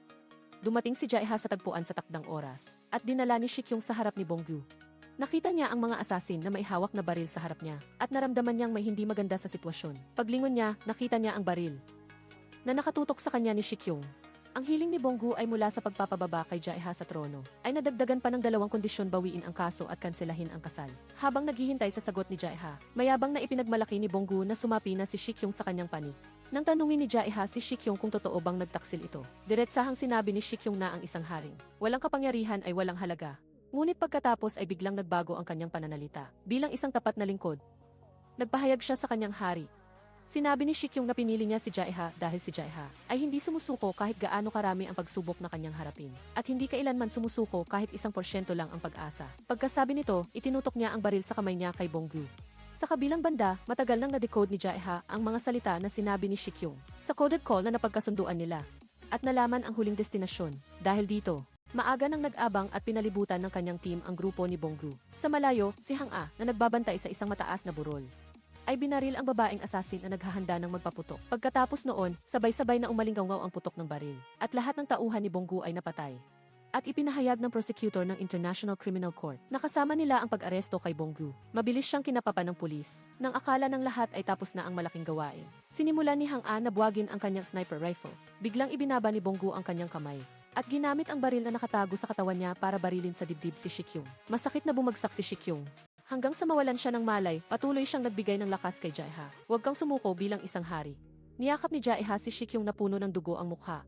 Lumuluha at umuungol sa sakit, sinisigaw ang pangalan nito, at nagmamakaawang huwag itong mamatay. Ngunit hindi nangyari ang himala, si Jae-shin ay hindi na kailanman makikita ang kanyang prinsipe. Pagkatapos, nakatanggap si Jae-shin ng isang kahon na personal deposit na ipinadala ni Shikyung sa kanyang kasamahan bago siya namatay. Nang marinig ang unang ilang numero ng password, naintindihan ni Jae-shin na ito ang kanyang kaarawan. Kinuha niya ang video cassette sa loob. Iyon ay isang video footage na ni-record ni Shikyung. Sa video, isinalaysay ni Shikyung na mahal niya si Jae-shin sa unang tingin pa lang. Dahil din sa pag-ibig na ito, inakala niya na hindi siya karapat-dapat sa isang marangal at masiglang prinsesa. Kaya, bago siya maging isang taong karapat-dapat para kay Jae-shin, pinili niyang manahimik na maging isang tagapagtanggol. Naniniwala si Shikyung na pagkatapos niyang bumalik mula sa misyon na ito, siya ay magiging matapang at masabi kay Jae-shin ang buong tapang na mahal kita. Si Jae-shin, sa harap ng screen, ay tumatawa at umiiyak. Tumawa siya dahil sa wakas ay narinig niya kay Shikyung mismo ang salitang mahal kita. Kasabay nito, umiiyak siya dahil ang lalaking nagmamahal sa kanya ng labis ay hindi na kailanman makakabalik pa. Sa isa pang pangyayari, si Bonggu, na nakakulong, ay nakarinig ng ulat mula sa kanyang mga tauhan na ang mga bansang nakikipagpalitan sa kanya ay nagsasampa ng petisyon na humihiling na piyansahan siya. Ngunit labis na hindi nasisiyahan si Bonggu nang marinig niya ang tungkol sa pagpiyansa lamang sa kanya. Inutusan niya ang kanyang mga tauhan na immobilize ang lahat ng mga nakatanim sa Amerika at iba pang mga bansa na gamitin ang paglalantad ng pagtanggap ng suhol upang bantaan sila at pilitin silang gumawa ng paraan upang iligtas siya. Si Jae-ha sa kabilang panig ay nakarinig din ng balita tungkol sa petisyon. Nagmungkahi si Hang-a na sasama siya sa delegasyon ng North Korea sa International Criminal Court. Bilang biktima, magkakaroon siya ng mas matibay na boses. Ang espesyal na pagkakakilanlan na ito ay maaaring magpataas ng posibilidad na manalo sa kaso ngunit hindi pa natatapos magsalita si Hang-a. Malakas na pinutol ni Jae-ha ang kanyang sinasabi at hindi sumang-ayon sa kanyang mungkahi. Hindi na siya makatiis pa ng anumang panganib na darating kay Hang-a. Nagmatigas ang magkabilang panig at nagtalo ng walang tigil. Pansamantalang huminto ang usapan dahil hindi gumana ang hard measure. Napilitan si Jae-ha na subukan ang soft measure. Inilabas niya ang kanyang signature move na romantic attack. Dinaya si Hang-a ng utusan at dinala sa isang parke. Pagkatapos ng makulay na fireworks display, nakita niya si Jae-ha na papalapit sa kanya. Humingi ng paumanhin si Jae-ha dahil sa pagtaas ng boses kay Hang-a at humingi ng tawad dahil hindi siya naprotektahan ng maayos kaya ito nasugatan. Pagkatapos, nagpahayag siya ng pag-ibig na ayaw niyang mawala si Hang-a at wala siyang magagawa kung wala ito sa tabi niya. Labis na naantig si Hang-a at kusa niyang niyakap si Jae-ha at nagyakapan sila ng mahigpit. Nakalas ang sintas ng sapatos ni Hang-a kaya kusa siyang umupo at tinali ito. Ang masaya at nakaka-relax na sandali na ito ay hindi rin nakapagbabago sa intensyon ni Hang-a na pumunta sa International Criminal Court. Muli niyang iginiit na sana ay ituring siya ni Jae-ha bilang isang taong kayang makipagsabayan sa His Majesty. Napagtanto ni Jae-ha ang determinasyon ni Hang-a. Hindi na siya tumanggi ng direkta ngunit nagtanong kung paano kung pumunta siya sa International Criminal Court at makatagpo niya si Bong-gyu na nakatakas sa kulungan. Pagkatapos marinig ito, itinuring ni Hang-a si Jae-ha na si Bong-gyu at kinontrol ito hanggang sa hindi na makagalaw. Nakumbinsi si Jae-ha ni Hang-a at pumayag siyang sumama ito sa delegasyon ng North Korea sa International Criminal Court. Pagkatapos, hindi niya napigilan ang sarili na halikan sa labi si Hang-a. Matapos payagan, pinamunuan ni Hang-a ang delegasyon sa unang pagpupulong sa prosecutor. Ngunit sa kalagitnaan, nakatanggap siya ng balita na nakalaya si Bong-gyu sa piyansa 20 minuto bago iyon. Napilitan si Hang-a na bumalik ng walang pag-asa. Samantala, si Jae-ha sa bansa ay binalaan ni Bong-gyu. Sa kabila ng panganib ng digmaan, tumanggi siyang sumunod sa kahilingan ni Bong-gyu. Kaya, nagsimula si Jae-ha at Hang-a ng tour sa mahigit 20 bansa sa ibang bansa upang maghanap ng diplomatic breakthrough. Sa kabilang panig, nakita ni Bong-gyu na bumubuti ang sitwasyon ni Jae-ha.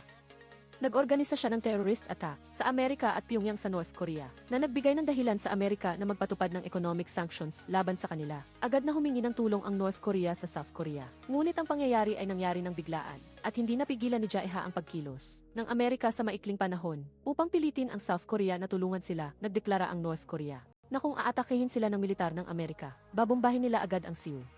Paglabas ng deklarasyon na ito, agad na naglaho ang tiwala sa pagitan ng dalawang Korea. Habang ang dalawang bansa ay nasa level 3 combat readiness, napilitang bumalik si Jae-ha at Hang-a na naglalakbay sa ibang bansa. Sa gitna ng tensyon sa pagitan ng dalawang bansa, dinaya si Hang-a ng kanyang ama at sapilitan siyang ibinalik sa North Korea. Nang maglaon, inabisuhan si Jae-ha. Nang malaman ang balita na idineklara ng North Korea, nababombahin nila ang Seoul kung aatakehin sila ng Amerika. Ang unang pumasok sa isip ni Jae-ha ay si Hang-a. Nang malaman ni Hang-a ang katotohanan, ayaw niyang bumalik sa North Korea ng ganoon lang. Kung magkaroon ng digmaan sa pagitan ng South at North kapag sila ay napaghiwalay, maaaring kailangan nilang maghintay ng ilang dekada bago magkaroon ng pagkakataong magkita muli. Hindi na rin pinilit pa ng kanyang ama si Hang-a. Hinayaan niya itong pumili kung mananatili ba sa piling ng ama o aalis para puntahan si Jae-ha. Sa isa pang pangyayari, nalaman ni Jae-ha ang katotohanan sa likod ng paglala ng sitwasyon.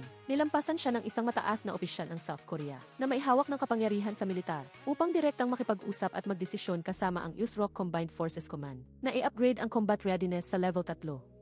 Ito ang dahilan kung bakit nagdeklara ng digmaan ang North Korea laban sa South Korea at unilaterally na pinutol ang linya ng komunikasyon sa pagitan ng dalawang bansa. Pagkatapos malaman ang katotohanan, agad na nakipag-ugnayan si Jae-ha kay Hang-a. Sa kabutihang palad, ang paliparan kung nasaan si Hang-a ay maaari pa ring magkaroon ng koneksyon sa telepono.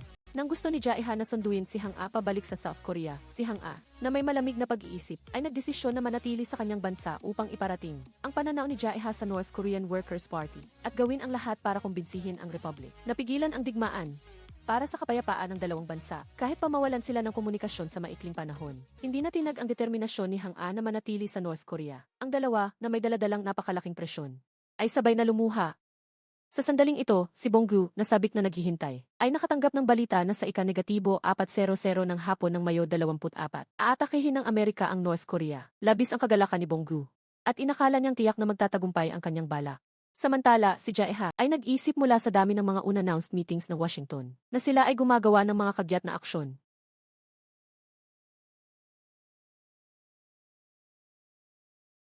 Sa sitwasyong pang-emerhensya, napilitan si Jae-ha na sumang-ayon na i-upgrade muli ang combat readiness. Kasabay nito, kinumbinsi ni Hang-a ang chairman of the committee na buksan ang emergency hotline sa pagitan ng dalawang panig. Ngunit dahil sa tensyonadong kapaligiran ng dalawang bansa, tinanggihan ng chairman of the committee ang mungkahi niya. Habang nag-aalala si Hang-a kung ano ang gagawin, nagpadala si Jae-ha ng dokumento tungkol sa pag-atake ng Amerika sa North Korea. Sinabi ni Hang-a na nakakuha siya ng intelligence information mula kay Jae-ha. Ginamit niya ang petsa ng digmaan bilang trump card at hiniling sa North Korea na pumayag sa alok ng South para sa usapan at payagan siyang dumalo bilang kinatawan ng North.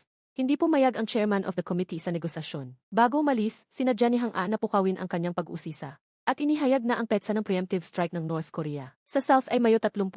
Mas huli kaysa sa pag-atake ng Amerika sa North Korea. Ayaw ng chairman of the committee na ang mga mamamayan ng North Korea ay mamatay ng pasibo sa ilalim ng putok ng artilerya ng Amerika, kaya tinawag niya si Hang-a na naghahanda ng umalis. Sa gitna ng tensyonadong paghaharap sa pagitan ng South at North, ibinigay ng direktor kay Hang A ang orihinal na kopya ng cancellation of the engagement. Kapag pinunit niya ang orihinal na kopya at pinutol ang relasyon kay Jae-ha, maniniwala ang lahat na walang pansariling interes si Hang A. Si Hang A, na hindi nagpapahalaga sa maliliit na detalye, ay kinuha ang orihinal na kopya at walang pag-aalinlangang pinunit ito gamit ang sarili niyang kamay. Bilang kapalit ng pagkakataong dumalo sa Inter-Korean meeting, bilang mga kinatawa ng South at North, nagkita si Jae-ha at Hang A sa ilalim ng pagbabantay. Hindi pinansin ni Jae-ha ang tanong ni Hang A, at kusa niyang sinabi ang petsa ng paglulunsad ng digmaan ng Amerika, na ikinagulat ni Hang A sa kabilang panig at ng chairman of the committee, sa harap ng monitoring screen. Pagkarinig pa lang ng chairman of the committee na malapit na ang oras, agad siyang nag-utos na kapapan ang bahay ni Hang A para sa intelligence documents. Kinuha ng kanyang ama na kinukulong bilang bihag sa tabi niya ang dokumento mula sa loob ng kanyang damit. Pagkatapos basahin, hindi maiwasan ng chairman of the committee na maniwala sa katotohanan na mayroon na lamang isang linggo. Sa kabilang panig, sinabi ni Jae-ha na magsasagawa sila ni Hang A ng kasal sa mismong araw ng paglulunsad ng digmaan ng Amerika, na labis na ikinagulat ng lahat. Sa kabilang panig, kinuha ng chairman of the committee ang telepono at tinawagan ang landline phone sa tabi ni Jae-ha. Sinuri ni Jae-ha na ang pag-aanunsyo ng balita tungkol sa kanilang kasal ay makakakuha ng atensyon at diskusyon mula sa mga bansa. Ang dalawang bansa na matagal nang nahiwalay ay magsasagawa ng isang political marriage na wala pang nangyayari. Sa harap ng sitwasyong ito, walang magandang dahilan ang Amerika para maglunsad ng digmaan. Nahirapan ang chairman of the committee na magdesisyon kaagad. Nang makita ito, pinindot ni Jae-ha ang alarm button. Habang naghaharap ang mga bodyguard ng magkabilang panig, 5 minuto na lang ang natitirang oras para makapag-isip ang chairman of the committee. Malapit na maubos ang oras ngunit wala pa ring resulta. Sinunggaban ni Hang A ang baril at itinutok kay Jae-ha, na nagkunwaring magpapaputok. Sa kritikal na sandali, pumayag ang chairman of the committee sa kasal ng dalawa, at naging matagumpay ang plano. Pagkatapos mawala ang tensyon ni Jae-ha, tumayo siya at niyakap si Hang A.